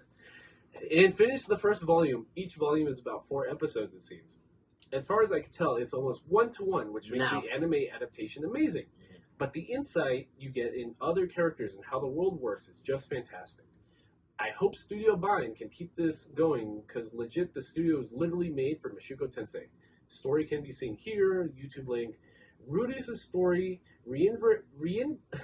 reinvigorated me to go back to school for my second bachelor's and start aiming for a graduate school. Just an amazing story of second chances and family. An anime inspired this man to get a second bachelor's and go to Hey, graduate school. Whatever it takes, Hey, bro. yo, Mushoku Tensei is the greatest piece of fiction ever created. Peak fiction, right here. And I'm Right assuming here. you're in the United States, so get ready to be in debt again. Good for you. Yeah, good for you. Good for you. But yeah, so thank you. Shout out to Stanley Saldana. We have your response here in the Nerd Down. Because the nerd dance for you nerds. But your subscriptions are not made public. I can't verify if you're a subscriber. You should definitely be a subscriber. Hold on, we've been going back and forth with Mr. Rafael Antonio Baizana Shout dos out. Santos. Shout out, nerd. Yeah, Wash, use deodorant. we've been having a good time trying to talk about anime. This week, he's been going on a lot about our Mashiko Tensei takes. For example, He sounds friendly. He sounds friendly. Friendly. At first, I was worried because whenever nerds like come at us in the comments, First off, how can you not memorize everything about something you've never seen before? that's a super like red flag at the beginning of like some comments. First off, you know what I'm seeing though? He deleted his comments. That's what I was looking at. What an asshole! Well, we can look at it. I can look at it, but if I go into the video and I go to the comment section, his comments are not there anymore. Crazy. Anyways, he's the one that explained to us that Jelaine was rescued by the Sword God, and he's the one that trained her. And then he explained that it wasn't really spoilers, that he put spoilers in the comment section. So maybe that's my fault. Maybe I made him feel bad for spoilers. It's like a paragraph and then spoilers and then another paragraph. Yeah, exactly. And we're sorry. And if we can somehow reply to you through YouTube, we'll let you know that your response is here on episode 103 of Between Nerds. But yeah, he did clear up the point about Paul, correct? Yeah, and Jelaine and Paul. And Paul was not the one that rescued Jelaine from her village. Mm-hmm. Yeah. So that's neat. And also the ties with the family. Yeah. He explained like the Gray Rat family dynamic. I can't go into it right now because it's deleted a comment. But oh wow, did it delete it from the email too? Oh, I don't know. That's weird. Anyways, fuck, I don't even know. Do you want to talk about Nope? Tell me everything about Nope. It looks amazing. Yeah. Jordan Peele's fourth? Third. I think Third. third or fourth. I think it's fourth. Third. He did Sandman was third. Huh? Sandman was third. Or Candyman. Candyman was third. Oh, you're right. Candyman was third. Right. This is fourth. I watched Candyman. Candyman was cool. I love Candyman. And I'm not gonna try to compare it to Nope because Nope is a totally different movie. It's not even a horror. Nope isn't a horror. I was very disappointed to learn that it's not an actual horror. It is a horror in the slightest. It's a thriller almost. But it's good, bro. I feel like the situation that's alone. Hey, you have like this family who lives in the outskirts of the city by the mountains, blah blah blah, and they get to see some weird shit. And not only that, it's the movie and the way it's directed towards an actuality of something that could happen. Mm-hmm. You know, of people trying to record this stuff, people trying to benefit from this stuff and shit like that. And we also have the character played by the guy that plays Glenn in The Walking Dead, the Asian dude. I can't remember what his name is. Really good actor, and he is already extorting the fact that there's aliens out there. Yeah, you know. Yeah. So I don't know. To me, the times that I saw the saucer fly through the sky, that I don't. Se te cierra el culo, güey. Like your ass would just flinch. Cold to die. Yeah, absolutely. Because you see this shit, and you want to use your full strength of your imagination. If I were to see that, I would shit myself. Yeah, probably.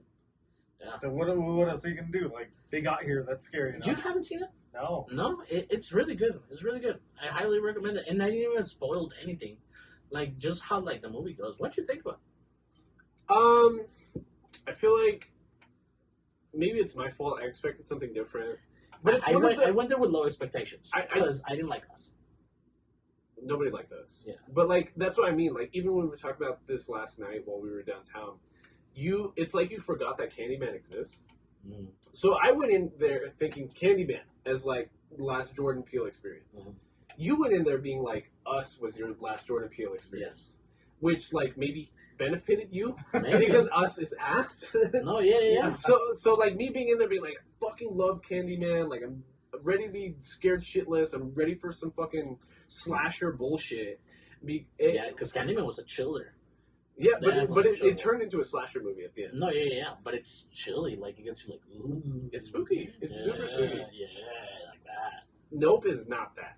Nope almost feels like Did you ever watch? What was was it Lost? The show Lost with the airplane. Yeah, but it turns out they're like trapped in their own space dimension, or I don't even fucking remember I never saw it. Got like extreme and then worse. Yeah, it's sci-fi, but also extreme. But like, it's people are stranded on an island, and every episode is the actual body of the episode is people remembering their past lives because they're lost. It explains the characters in real time lost on the island based on what they were doing in the past, and then there's like a bunch of betrayals and some sci-fi bullshit. Secret government bullshit, secret island, secret bunker, all that stuff, right? Reality fiction shit. Kind of. And it's kind of how, like, Nope made me feel, because it's... They're talking about UFOs. And they're like... Not a spoiler. I'm not trying to spoil? Not a spoiler. Not a spoiler, I mean. Am I allowed to spoil? No, yeah, go ahead. Oh, I can spoil? Yeah, okay. They know what this is. Oh, okay. So, spoilers. Pause, go forward. So that's in the trailer, that it's about aliens, right? Yeah. But then the plot twist, kind of, is that it's not a spaceship, is that the alien, the alien saucer is the actual alien being. It's an alien animal. Ooh. So it's eating their horses, it's stealing people because it's eating them. But like more about like territorial issues. Right, but it's also eating. It's feeding. Yeah. It's feeding. Like it's like a wolf. Like it goes out at night, steals your sheep, and then you come back the next day and you're like, where the fuck's my sheep? Well, it's because the reason I didn't think they ate him is because he like what do you call it? Yeah, everything all the time. Everything like blood, like the entire blood and everything. Well, like like bones. Not the bones. We never saw the bones. Never saw bones. We never saw the bones. It's not change. But like if it was something like undigestible, like a plastic horse, then it would like regurgitate or like out. Quarter. That's how the movie quarters. Kind of. And it has like it's got like a magnetic field around it. So like that explains like when people find aliens, their cameras stop working, their cars short circuit, like because it's this giant magnetic field. But I think the biggest part for Nope that makes it cool for me is explaining it and like talking about it, and that's like it reminds me of A24 movies a lot, because on Wednesday or Thursday, me and Karen watched we watched no, stop, the most recent A24 movie, Everything All at Once, Everywhere All at Once, and the fun of like it's. Of course, it's an experience watching it because it's just freaky, weird shit, and only A24 could actually sponsor that kind of project. But it's talking about it afterwards that makes it fun, right? So I went to go see Nope with like my brother and his girlfriend yesterday, and Karen, and like there's this whole plot line in like the middle of the movie of Nope where the owner of this ranch outside of Southern California, outside of LA. Was a child's Hollywood star. Was a child like movie star and was in a Western movie, and he branded that image to make just like a gimmicky theme park just out in the middle of the desert. Like one of those like exit now on blah, Exactly, like one of those. And he survived a mauling by a chimpanzee on the set of a sitcom when he was a child. So the movie follows the main character, a Hollywood animal trainer. So he goes to movies, shows, and stuff like that, and helps train the animals, mainly horses. The family is specifically just doing horses for like commercials and stuff like that. So they had a lot of business during the westerns and shit like that. They've been known to, like the whole family itself is being known to do this. Right. Yeah. The dad dies because a quarter goes through his fucking eye. And yeah. And that was the when he was puking out all the like non-digestible shit. Yeah. Keys, coins, like all this and bullshit. He has a magnetic field about him, so if he reverses it, he can just like throw it all out at like high velocity. Like the regular people down like on Earth, shit's raining down on them. It's because that's the thing. It's a big ranch. There's no other people. Like he just hangs out in this like this valley between the mountains that like our main characters actually live on. Owned by two ranchers, the survivor of the TV show and the current trainer of. So that's how nobody else has found this alien, because it's just weird shit just happening out on the ranch. And the mauling with the chimpanzee thing is like a major. Honestly, it's funny how the show is split up because it has that like indie film kind of vibe where it will name its chapters. All the chapters are named after animals. So like all the horses get their own name, get their own name chapter. It's Ghost, it's Lucky, the names of the horses.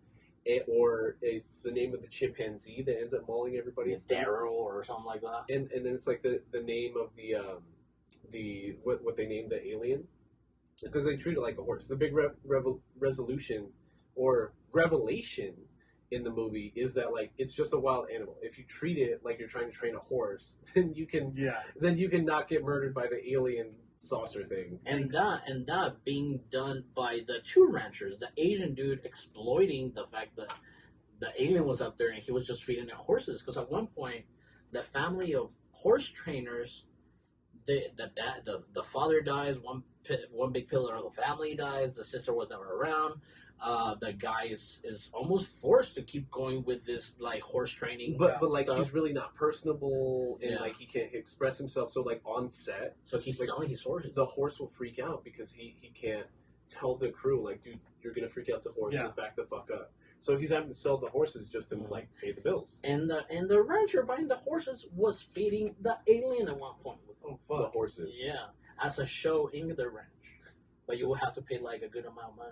So that's how he was like supplementing the bills at this failing like ranch business thing. Yeah. And of course, because he didn't respect that it was a wild animal, like it eats everybody there. Up, yeah. But the big thing that my brother had to explain to me is there's this whole bit, like it's like a 25-30 minute sequence in the middle of the movie where they keep bringing it up a lot in the first act.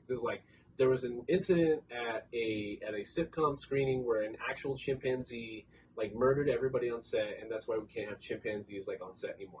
And they bring it up and bring it up and bring it up to the point that they show the actual scene, the actual sequence. Most of the time when there's like live animals in a movie, it's several animals. They just all look the same, right? Like if it's Black Beauty, it's like 4 different horses. You have different lassies. Different lassies, all that, right? And they're explaining the scene where one of the monkeys that's on set for the sitcom actually freaks the fuck out and like eats people and like starts bashing their faces in with just his He's a fucking chimpanzee. He's doing chimpanzee shit. 10 times our strength. He got overwhelmed and they pressed him and like he hit his breaking point. But the ending of that scene is the whole set. They filmed in front of a live studio audience because it's the 90s, the 80s, whatever. And the whole set is evacuated. It's just the chimpanzee just mauling the actors that were left on set, and they just abandoned them there. And the kid, the little Asian kid, he's like 4 or 5 years old at the time. The rancher, the other rancher at this that's buying the horses.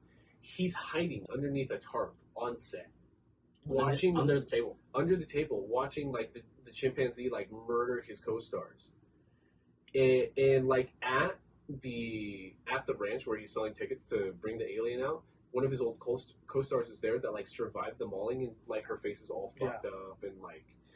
But the lesson that he was supposed to learn was to respect animals. They didn't respect that chimpanzee. They pushed it to its limit. He murdered like 3 people. They didn't respect the horses. Fuck that. He didn't. But like the thing is, he's trying to sell tickets to this alien showing up by feeding it horses. He's not respecting it, and he's like, at this certain time, at a certain place, this alien will pop out and it'll eat this horse.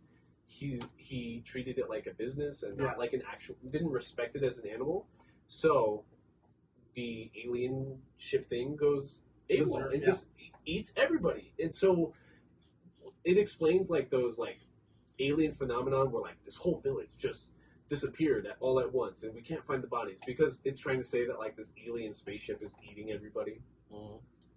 And that being explained to me. Because when I left the movie, I was like, what was the point of chimpanzee and the backstory on the ranch owner, that whole thing? And my brother explained to me, like, no, if anybody was going to learn the lesson that you need to respect animals, it should have been him because he watched what happens when you don't. So it makes sense that he's one of the most high-profile deaths in like early in like the second act. And you know what? Now talking about Nope out loud, like it makes a good movie. It is a good movie. It's a better movie. It's good. I gotta watch it. Yeah, it's not groundbreaking or anything, but it's just a good movie. Well, there haven't been like any different like alien franchises in a while. Like obviously, like Star Wars is always kind of around. Star Trek is always kind of around. There was this conversation in Reddit around the fact that what if like long term when aliens make themselves known or something like that, like long COVID. They would have to like alien movies will be derogatory. Yeah. At one point, you know what I'm saying? Like you won't be able to make a movie about alien invasion because you're fear mongering into a species of people that are now known. Like an alienist. But but that's to say that we get along with aliens. Like that's to say that America doesn't shed itself and just nukes everything. Yeah, absolutely. You really think the United States of America is just be like this weird group of people that we know nothing about? We're just gonna accept them. No, what American history have you been reading that we're an inclusive people? Yeah, it would all shit itself. Well, I saw this tweet that was like, okay, if aliens come down, is a wild animal like an emu gonna side with humans or the new species? Good point. They're all just stupid animals. I don't think anything would actually come out of that. Anyways, I did want to talk about something. So, for a year ago exactly, for the 1 year anniversary of Between Us podcast, I gifted Aldo Mendez a video game, which I haven't finished. Where he barely started like the past 2 weeks. I have a son, Drew. Shit don't matter to me. Yeah. Make time. But Aldo has played, at least for a couple hours, gone through a little bit of the main story for Okami. Yeah. Okami was made by it was created by a dead studio. For Clover Studios. Is a studio that never made it past this one video game. They made like a classic. It's the biggest gripe for Okami when it came out was that it's too much like a 3D Zelda game, which is like the best gripe I've ever heard about anything ever. That it's too much like this amazing fucking franchise. No, and not only that, the time and the budget, I'm sure, to hurt like graphic wise. You know what I'm saying? You don't think it's pretty? No, I like it. It's pretty, but it could be much better, you know. But I being already being desensitized by all these crazy ass graphics that we have nowadays. You know People complain about the graphics in Elden Ring. Yeah, it's like shit the fuck up. I can see magic floating at me. Get the fuck out of here. But yeah, it is one of the greatest gripes you can get. Like, if anybody's gonna be reminded of, might as well be the like best selling like RPG franchise. I do agree with that sentiment too, because like, how does the Zelda game go? You get introduced to dungeons, get a new weapon or piece of equipment that's going to give you a specific like fighting style, and then you have to fight said new boss with that upgraded like piece of equipment. Yeah, and if anything, it reminds me more of Wind Waker. Yeah, absolutely. You know what I'm saying? Like, love that game.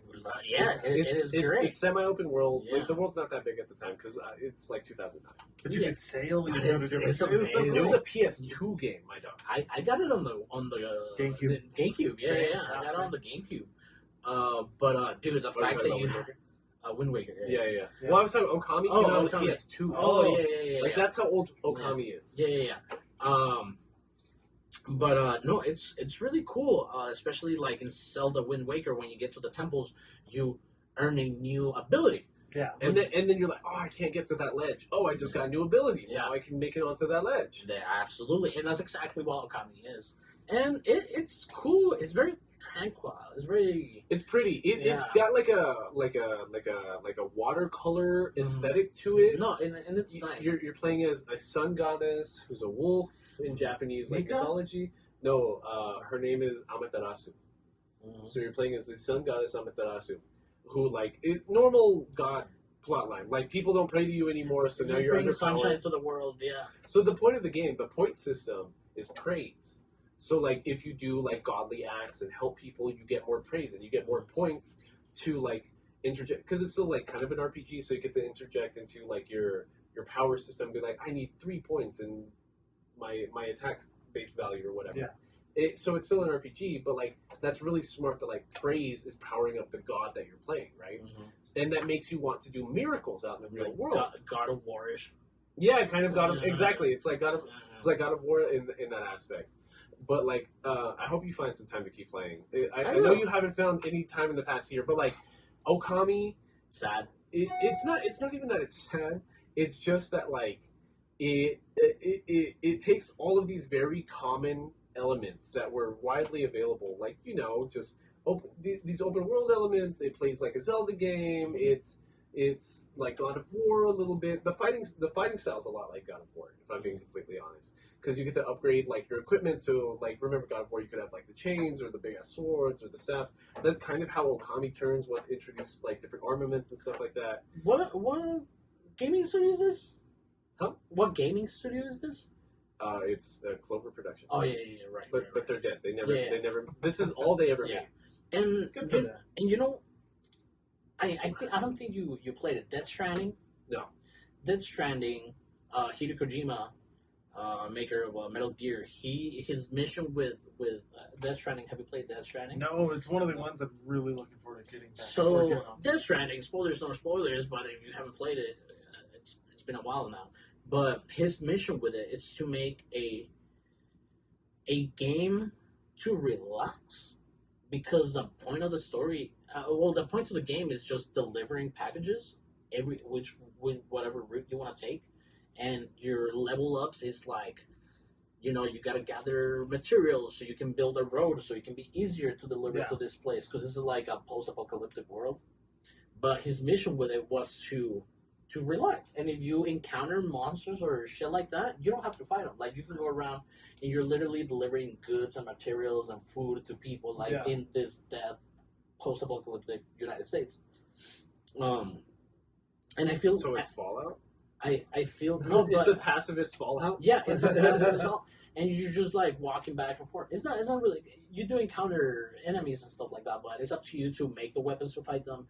Up to you to make like the shit that you need to fight and shit. But you can just take the other route. Yeah, you know. And this is what Okami feels like. It's very like. Well, Okami does have a plot, and honestly, like halfway through the game, what you think is the plot, like completely like turns on its head. And I think that's why I'm excited for you to get past that point, because like I know I just shit on Trigun for not being like a fucking thing until episode 16, and like I feel like I used to be the kind of person that like if you tell me something gets good after season 1, I'm thinking of like The Office. After like halfway through season 1 of BoJack Horseman or Breaking Bad. Well, I always thought Breaking Bad was good. If I'm being completely honest, I was interested the whole time. But at the end of season 1, it turns into like what Breaking Bad actually correct. is. Yeah. Overall, season 1 is the most lackluster. Not that it's bad, but it's like the lackluster of like the entire thing. Because it's a lot of base topics. It's like capitalism destroying like somebody that's like an American family, like every other day, because he can't pay for fucking cancer therapy. That's a big deal. There's probably a family being ruined right now because of like the medical system we have. But then it like I can't remember what season. Maybe it was season 1. He's cured. He's good. It's like season 2 or 3, and then it's just like, but I'm so enthralled like in like drugs and like selling drugs. I'm so indebted into the narcos, and like people are forcing me to still cook that he's just like stuck in it. Mm-hmm. So it doesn't even matter anymore. Oh, shucks. Yeah. How dare I be too good at my job? Dang it. But I look forward to playing more. I definitely. Hold on, can I talk about Detroit Become Human? Yeah, go ahead. So Detroit Become Human is. I've never played it. So I last weekend after beating Elden Ring, I've been like in an emotional spiral trying to figure out what the fuck I'm gonna play on my PS5, and I like 2-3 years ago when Detroit Become Human came out on the PS4 originally, I was obsessed with the idea of like action based RPG. No, not action based, but like decision based RPG storytelling, right? And that's what Detroit Become Human is. It's the Quantic Dream studio, which is a French studio, which did like Heavy Rain, which came out like in the early 2000s, like 2010, something like that. And it's the same like dynamic, like you're just playing the story, but your decisions in game will affect how that goes on. So that's Detroit Become Human, and it's about like you're playing as like 3-4 different androids, and it becomes about like racism in the U.S. and slavery, and like what if in like just 30 years from now we all develop android technology, but it essentially becomes sentient, and they get tired of us abusing our technology. Matrix. The Matrix. It's the Matrix. Yeah. It's just like, The prequel what if the androids gained sentience and they were pissed about how we treated them while they were our maids? What's that movie with Will Smith? I Am Robot. I Am Robot. Yeah, it's like cool, I Am Robot. It's yeah. all that. It's really good.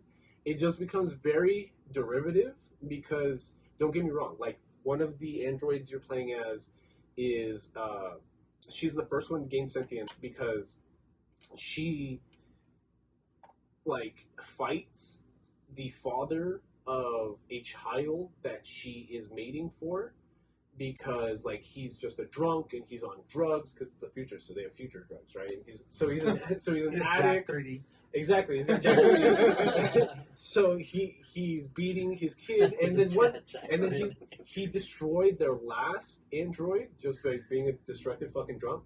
So her defending herself breaks, like, the AI framework that's restricting her from acting on her own free will, and she grabs that child and they basically run it and, like, start doing an illegal immigrant trip into Canada. And they're in Detroit, so it's like, how do I illegally immigrate into Canada? And then there's another one who's essentially like, he's an android, but he's like the gay lover to, like, a dying artist. And the son is also a drug addict and, like, comes in and starts trying to extort the dad, being like, hey, Dad, I'm in debt. The mob's trying to get me. Give me some of your art money. Let me just steal one of your pieces and I can sell them. And then he kills the dad. The son does. The drug addict son does. Dio. Dio. But then you, being the defenseless android, he tries pinning the murder on you. So then you have to escape and they dismantle you, and it's this whole other thing.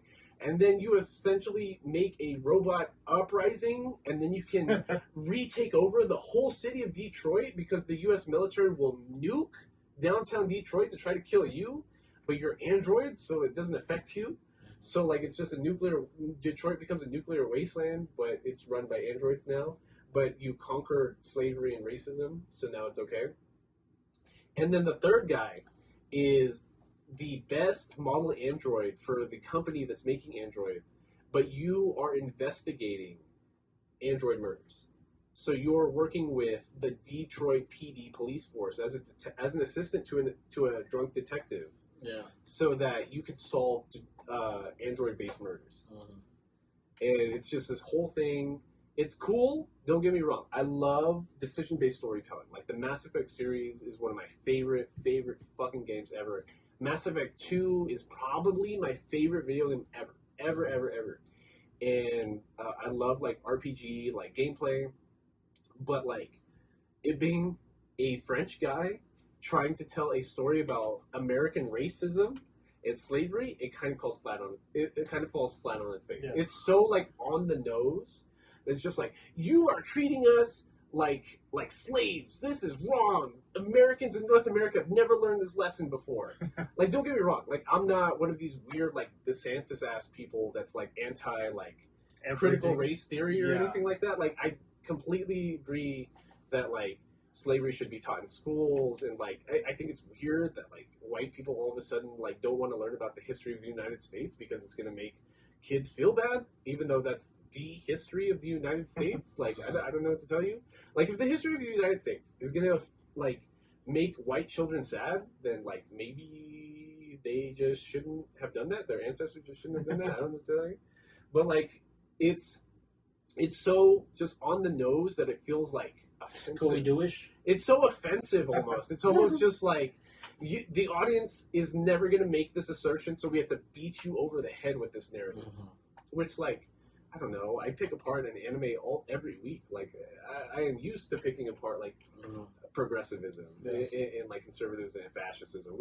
Every other anime is about, like, fascism being bad. Every comic book story is literally about how bad fascism is. Mm-hmm. And I think it's weird that, like, although you could probably correct me on this. So if I'm talking on my ass, just tell me to shut the fuck up. Okay. But, like, it's weird that the Punisher has been co-opted by, like, police forces. Dude, I was just gonna say because the authors of, like, the Punisher series have literally gone on record being like, no, the Punisher fucking hates cops because it's a fascist regime, and, like, a police state is the exact opposite story that the Punisher's trying to show. I'll tell you, they switched their logo. Canonically, the Punisher changed his logo to not have any reference to the fucking dumbass Punisher's skull with a blue stripe. You dipshit. No one says fuck the fire We department. know you abused your wife. Same No thing. one says fuck the fire department. Nobody says fuck A the few fire people department. do. A few people do. Who? Nurses? No, not nurses, but Are statistically, they have nurses saying like fuck the fire department? no, never. But like statistically, they're kind of similar in like what is it like 20% of all cops beat their wives? Like they're pretty. No, it's like similar to 70%. Yeah. If you Google like percentage, 78% of cops do what? Like Yeah. Google autocorrects Oh, you to like alright. 78% of cops beat their wives. Yeah. I mean, there's scandalous people everywhere, and that's what the thing is. There's bad people in the military. There's bad people in politics. There's bad people at hospitals. There's Yeah. bad people everywhere. You know what I'm saying? No, the hospitals are The, perfect. the hospitals are perfect. Not a Psych. sponsor. Hospitals not a sponsor. But what are we talking about? We Punisher are talking logo. about Detroit Become Human and French people not knowing how to write about American politics. Yes. So, Detroit Become Human, it's Oh. interesting, it's fun, you can beat it in like 10 hours. I recommend it, but like, just be aware that French people think very little of American history. I was gonna bring up Jack Kirby. Jack Kirby is the creator to American, a lot of Marvel characters in the comics. Yeah. So when America had no fucking a shame about being fascist back then, there was like KKK rallies and Nazi rallies over here. Superman hates the KKK. No, well, not only that, but like during World War II, Jack Kirby writes a story of Captain America beating Hitler, and he got a lot of pushback within America of like, why would you do that? And he said, watch. He joined the military, joined the Marines, went to fight, and came back and kept writing the story. Well, isn't that kind of the story that was co-opted for, that's kind of how the Hydra stories work for Mhm. Captain America? Yeah, absolutely. Like, The Red Skull, all the fascism. Right. Yeah. Exactly, but like the MCU like halfway incorporated that storyline when in like a quarter of Civil War, I think it is, where Captain America pretends to be going along with the with the Hydra stuff, Yeah. and just to like get on the inside of like this fascist regime inside of the American government Mhm. and just like pick them apart from the inside. Yeah. So yeah. Currently, I am playing Mass Effect 3 because the revamped, rebooted, prettied up Mass Effect franchise. All three of the originals are available. I always get Mass Effect and Fallout mixed up.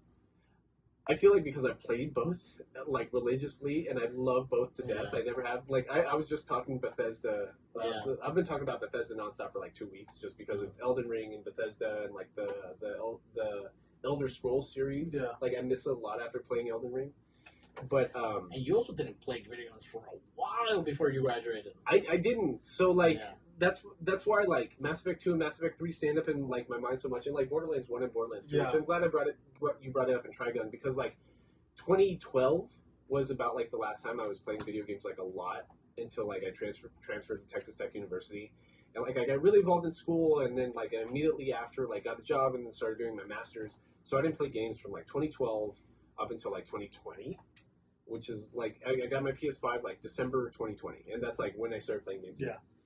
And so I missed out on like 8 years of stuff, So you're just catching up on everything. just catching up on a bunch of bullshit, and like it's one of those where like I also play like a lot of Yu-Gi-Oh, and like to sound really dumb, I feel bad that like lately I've been playing less Yu-Gi-Oh to like play with my PS5 more, and then it makes me feel bad because then like I show up to Yu-Gi-Oh and I feel like I don't understand the format and I don't know what people are playing at locals when like everyone's like, what have you been doing this whole time? Oh, You I'm lose playing Mass insight Effect. so fast, huh? Yeah, Yeah, it's crazy. Something that just evolves all the time. but yeah, play Wait, Mass so- Effect. Real quick, like on Yu-Gi-Oh, are there new cards that like come out every week or something? Because theoretically, everyone has the same. Core sets come out every 3 months. Okay. A ban list comes out about every 3-4 months. Okay. And then the thing about Yu-Gi-Oh opposed to like Magic the Gathering or Pokemon is when it comes to their standardized formats, their competitive formats, Pokemon and Magic do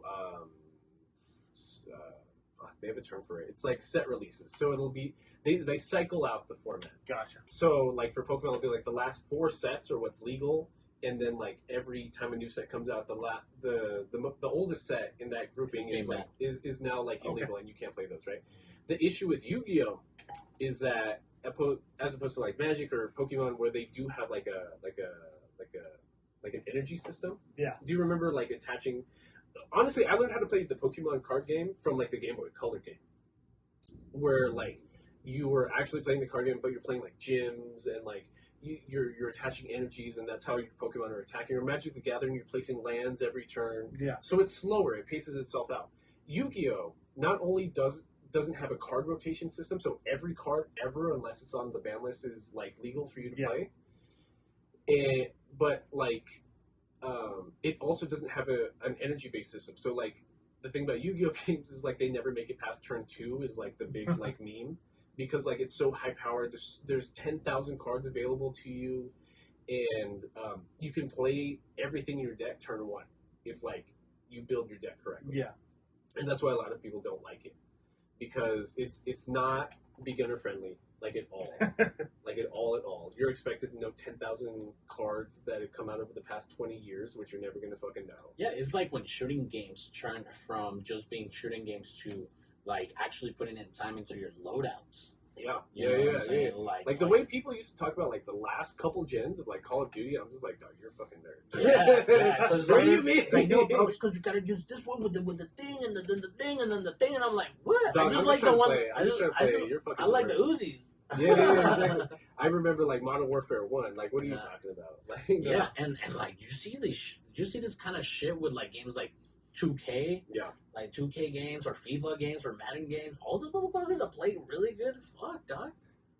Love Madden. You love Madden? You You do don't love fuck Madden? with Madden? Yeah. I played a I little haven't bit of played Madden. sport games in forever. I love Madden. I need you to scoot up. When was the last fucking sport game you played? Mario Strikers, does that count? That counts? No, like an actual like sports game, Yeah. like FIFA or 2K. MLB, the show. I can't even remember. Like the WWE games, even like Those were so fun. Those are fun. I honestly, I've been considering buying one just to fuck around. The last one I really played, like, and actually was like playing through the game and trying to play like people, was 2K12. 2K12? Yeah, that one was good, bro. It's because like I've always been like a ginormous LeBron James fan, right? It like that was that Miami Heat team where like I think that like the way they just like made 2K12, it was just broken. Like Mario Chalmers never missed his 3, Ray Allen never missed his 3. LeBron James and D Wade were just unblockable, just going up the middle. Yeah.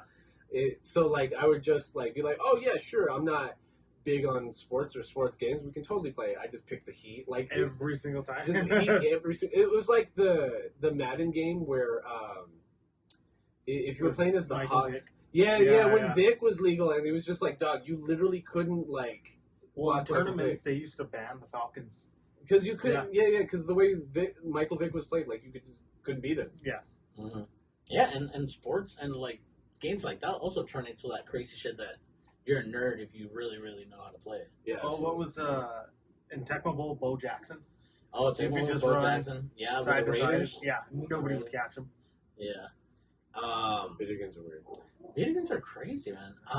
Anyway, Mass Effect is great, and I'm excited that BioWare is making a new Mass Effect game, because I never played Mass Effect Andromeda. The last Mass Effect game I played was Mass Effect 3, and it made me feel like a nerd in retrospect. The first time I ever took like a video game studio being bought, like personally, was when EA bought BioWare. Because Mass Effect 2 is my favorite game ever. EA bought BioWare and like made Mass Effect 3, cut like half of the original BioWare studio out of the production, and it turned into such like an EA game. Like what was a single player RPG journey, they all of a sudden had like multiplayer aspects to it. Microtransactions had on day one DLC, and like they changed the battle system out of like it got a lot less RPG and more like first person shootery, and just Electronic Arts bullshit. Which like I think it's funny that like I watched like the rise of EA starting to do its bullshit and its fuck ass shit. Stopped playing games for like 8 years, and now I'm seeing like EA is less EA than it was in like 2010 or 2012 or something like that. Like they've had to like circle back on all the bullshit that they did for like a decade, And I just think that's like really funny to see. I don't know. Hideo Kojima, he had a fallout with Konami Yeah. because of the Metal Gear games, because he was like, wait, why are we having microtransactions in gameplay? We've talked about this before. You bring this up like a little bit, and like I always tell you, like as a Yu-Gi-Oh player, Konami is like the worst company in the fucking world. Like there tweets about it. Like that's just one example. Like what's ironic about the Yu-Gi-Oh trading card game and like Konami in general is that like they baby the shit out of like the Eastern like marketing, like the OCG as they call it, the official card game, as opposed to the Western side where we get everything like 6 months later, like the trading card game. Is that like they give them so much merchandise, they make all cards readily available, like what you were talking about, like what sets would you need to keep up with and X, Y, and Z. People always bitch about Yu-Gi-Oh in the TCG because people get priced out of the card game. Yeah. Like if you wanted an actual competitive deck, you're dropping like a minimum $500 every format. What? Every format. There's spicy cardboard. Dog. There's some formats where like you're not playing the best deck unless you have a $2,000 deck. But see, like every set and every ban list, the format's switching. So you're having to dump money into the format all the time if you actually want to compete. And this is like super capitalism.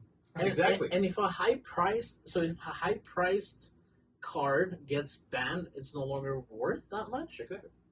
Will it ever come back into rotation? No, it can. Rare, It can. But what all this talking about, it'll take like years, maybe. Oh, so like a really big peak Yu-Gi-Oh for me, since I've only been playing for like 3-4 years, was 2019, right? We had a 4-deck format. It's called like the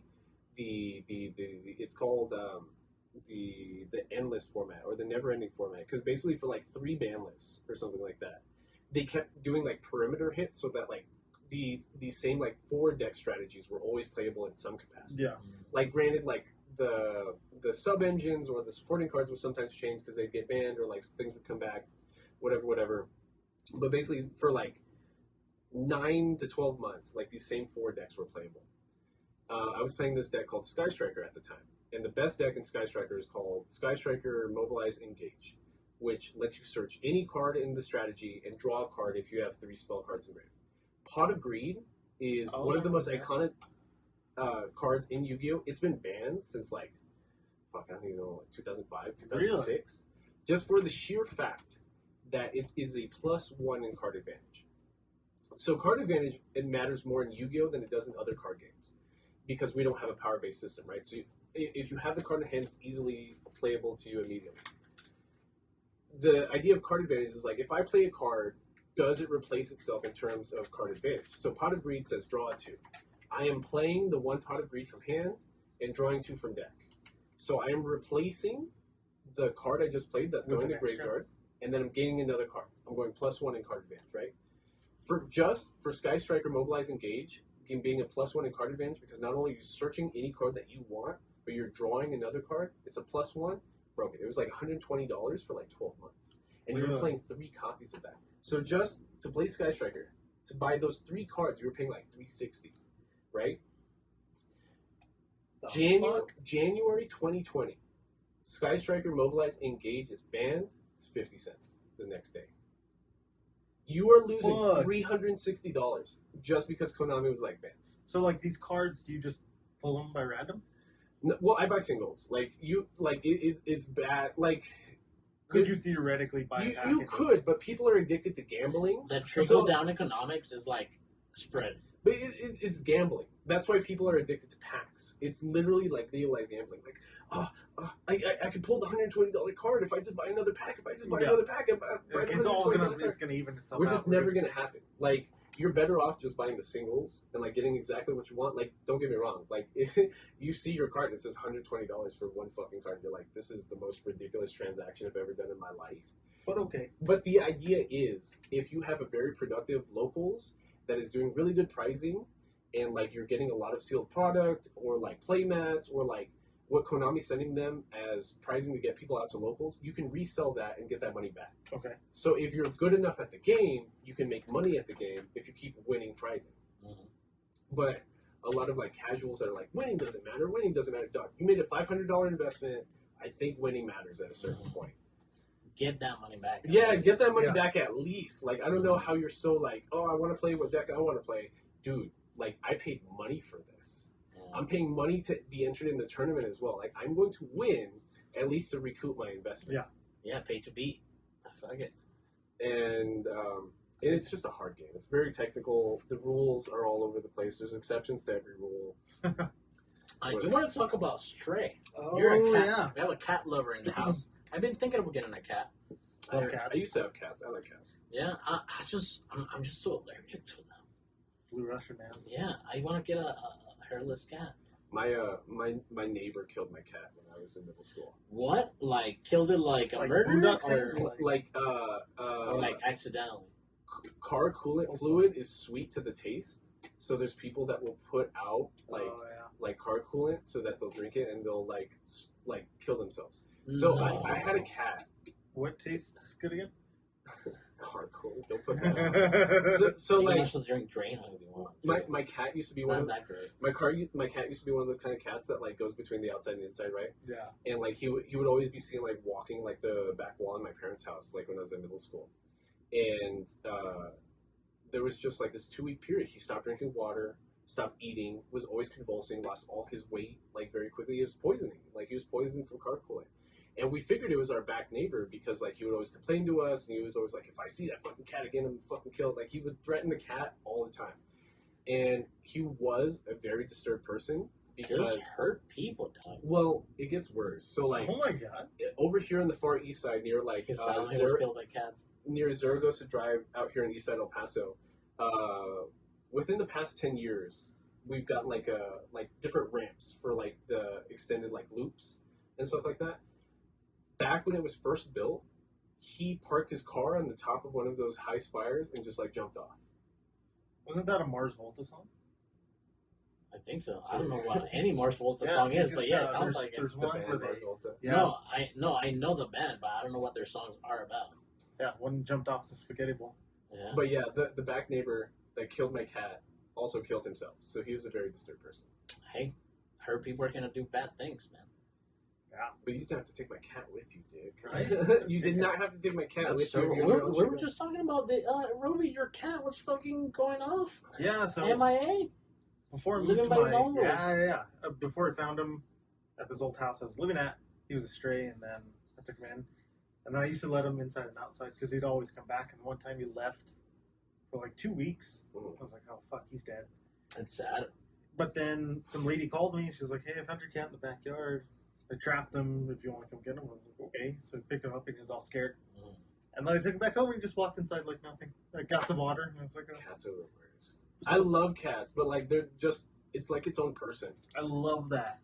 Like it's its own personality as opposed to a dog. It's just like happy and stupid and dog. But that's how my cat is. He's Doggy. like a little dog. He's always by me. He just like hangs out with me. Yeah, Kind of an asshole, but he's cool. but you like Stray. Stray, really good game. Not that expensive. It's like $30 in tax. But like for it being a 5-hour game, if anything, I think that's too expensive for that price tag. But it's so unique. Like there's nothing really else. I feel it. Yeah. I feel it. It's quirky. I would. No, I would absolutely because it. Just like movies may seem tiring every summer, and you get blockbuster movies, but you get shitty. It just seems like Hollywood has like a shit machine, you know, and just makes shit movies all the time. Yeah. New Marvel. Yeah, games are kind of hitting those I feel Those like levels I again. feel like it was a little bit, but It then was a like little there, bit. there've been like such like a backlash to it uh-huh. that they're trying to like revert back a little bit. I did not like Deathloop, but I thought it was cool because Deathloop? Yeah. Never played it. PS5. No, haven't played it. It's a first-person shooter. Essentially, you're on this island. If you die, you like come back. to life. Oh yes, I heard about this. Didn't Yeah. like it one bit. Didn't like it. No, But too I- hard. Too. It just crazy? wasn't entertaining for me. Okay. Oh, it's a fucking Bethesda game. But it was so different. Like it was pretty cool. I Uh-huh. can't even get mad at Yeah, that. like you're just walking, you die, you go back. But then I played the new Ratchet and Clank game for the PS5, and it was super Oh. fun. But I'm like, well, this isn't original. It's not. I bet that's fun though. It was fun. It was Yeah. pretty fun. I used to like Ratchet and Clank a lot. This is cool. It's super refined. It's fun. But Yeah. like, it's the same game that you played before. Well, just new. yeah, Bandicoot, Kirby, like they're all the same game. Even like Donkey Kong. Donkey Kong is a little bit more like puzzly kind of game, but Ratchet and Clank, just like the dynamics between Clank being a robot and like transforming and all these fucking little things and doing that, it's fun. But I haven't played Stray, So good. but it looks fucking fun. I get the romance behind it. And it's cool. Like feel behind it. Yeah. you have a dedicated meow button, which is kind of cool. Yeah, Circle is Yeah. button. And so you're just this little cat in this post-apocalyptic, can't even speak, post-apocalyptic world. Post-apocalyptic. And you're hanging out with like the first few minutes, you're hanging out with your cat friends, you're all snuggly, shit like that.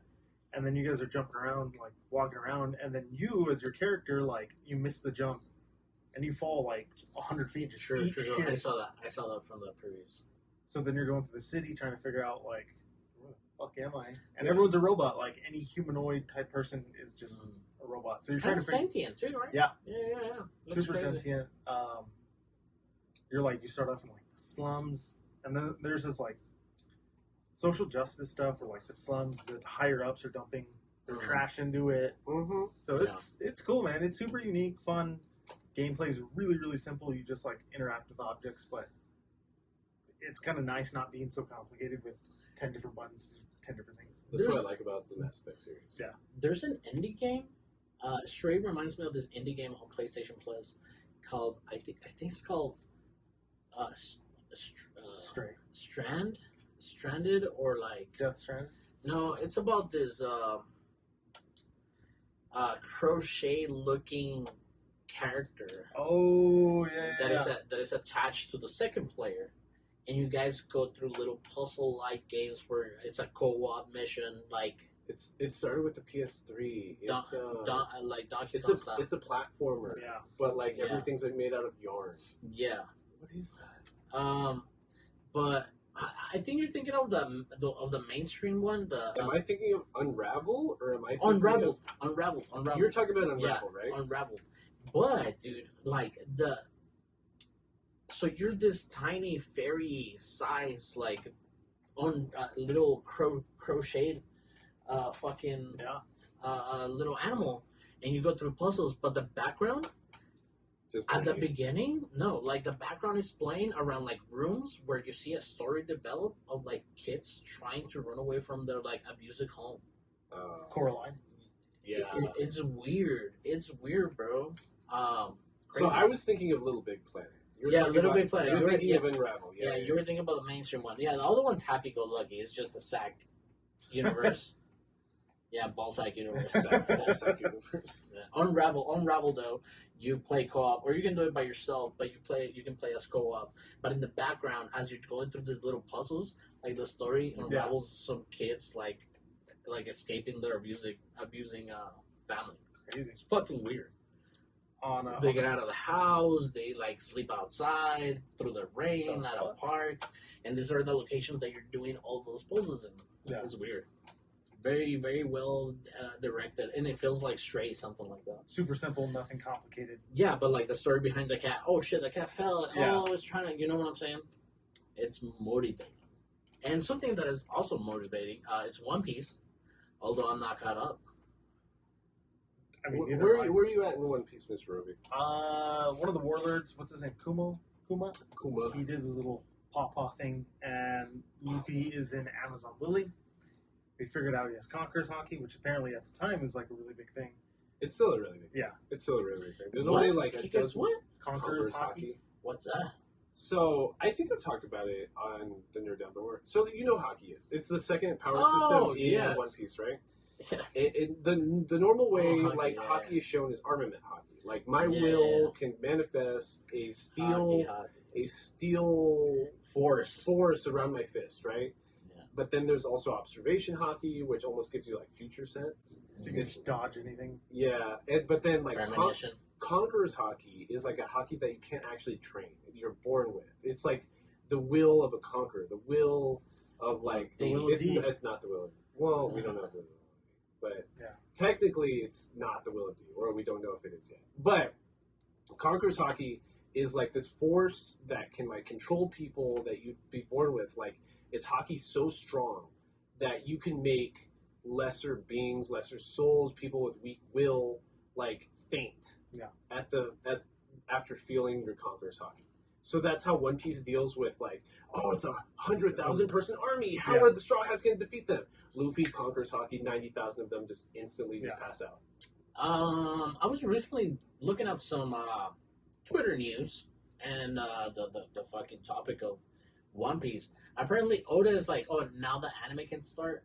It's a joke. Like it's a joke. It's Mimi, right? It's like I think the full context is he's saying like, we're finally in the end game. I can finally start revealing like all the questions people have had for 20 but plus still years. 3 years from now.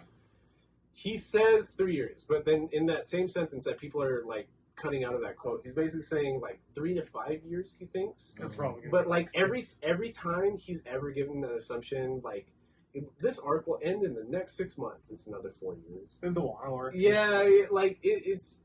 I'd be genuinely surprised if it actually ended in 3 years. I'm thinking more somewhere between like 5 and 6 years. That's insane. Like I'm only through episode like 410. You have another 1,000 to go. Yeah, basically Another 600. Yeah. So it's pretty cool. They find out Ace is kidnapped by Blackbeard. Well, that's my favorite span of like the series. Like after they get like separated. Once the what's it called? Unravel is a good video game, and Aldo recommends it very much. Do it. One Piece. One Piece is great too. We're just talking about One Piece. The One Piece anime is getting in a really good place again.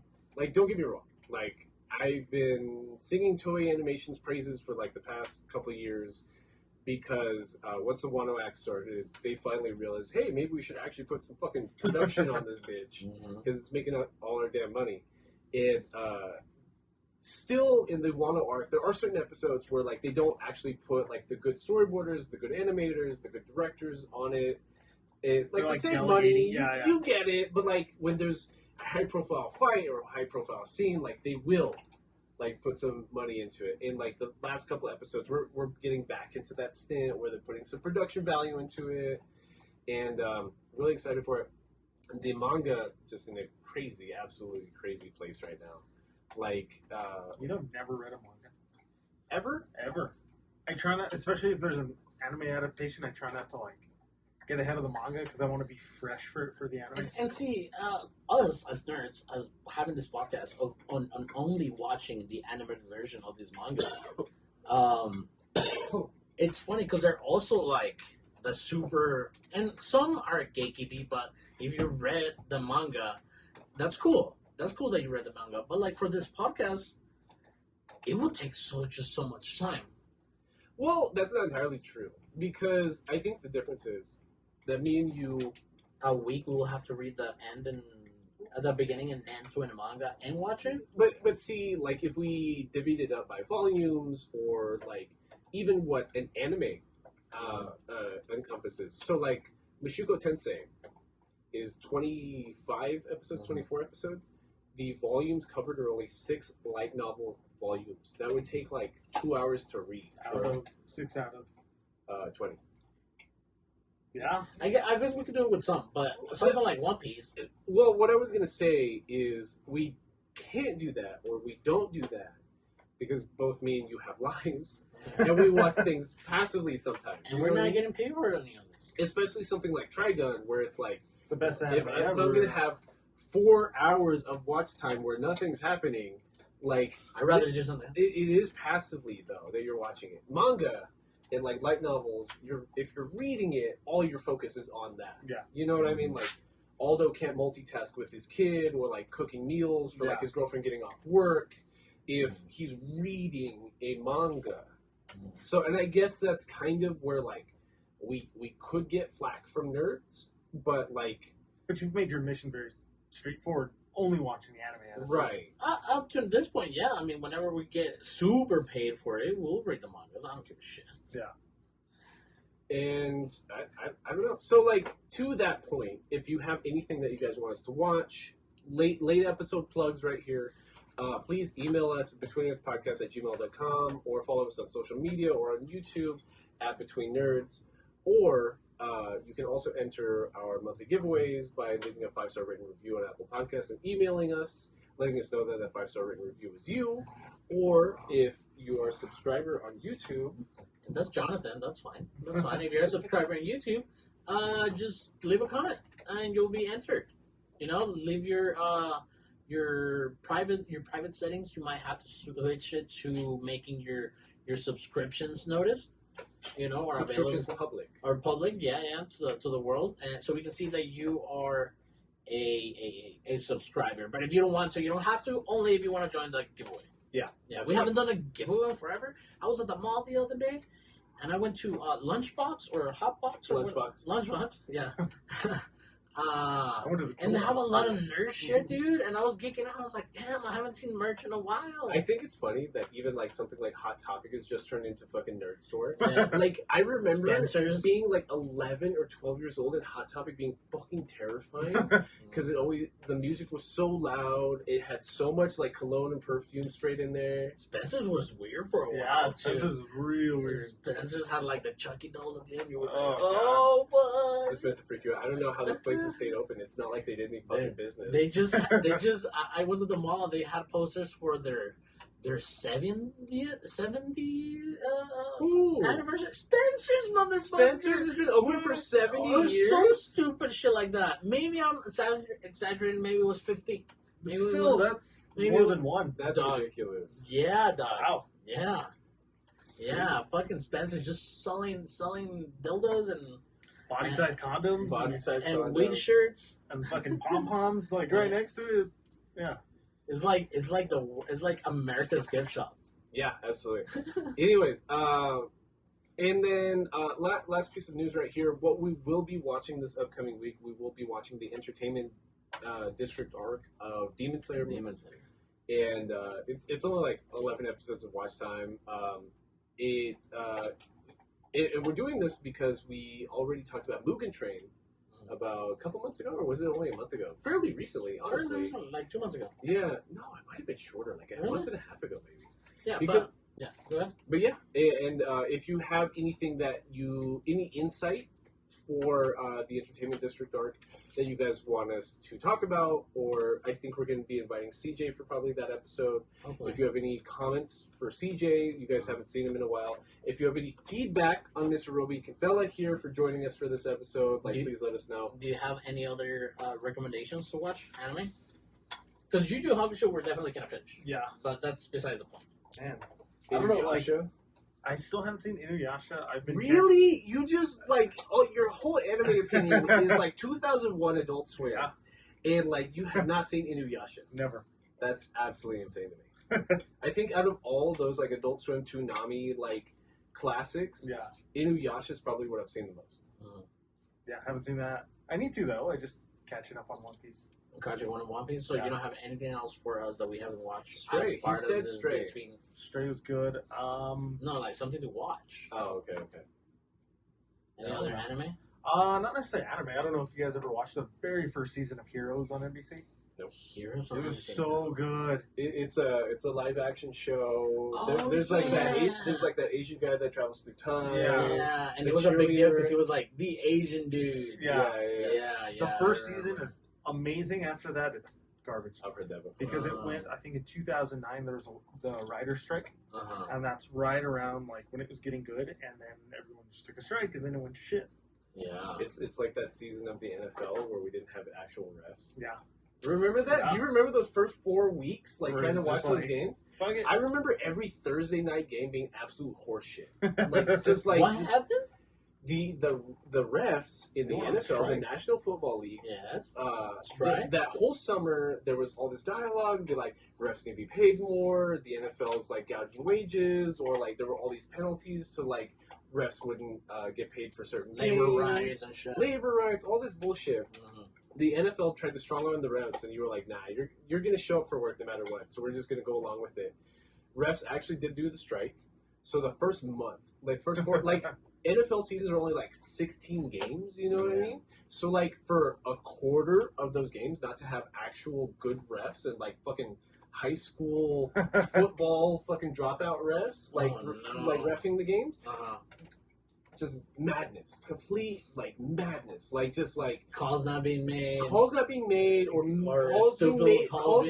up on the spot. Yeah. Like just the rules were just like make believe for a while. You were holding the ball too long. Whoever was on the field just like made up a rule, and like the game just had to go along with it for how much shit.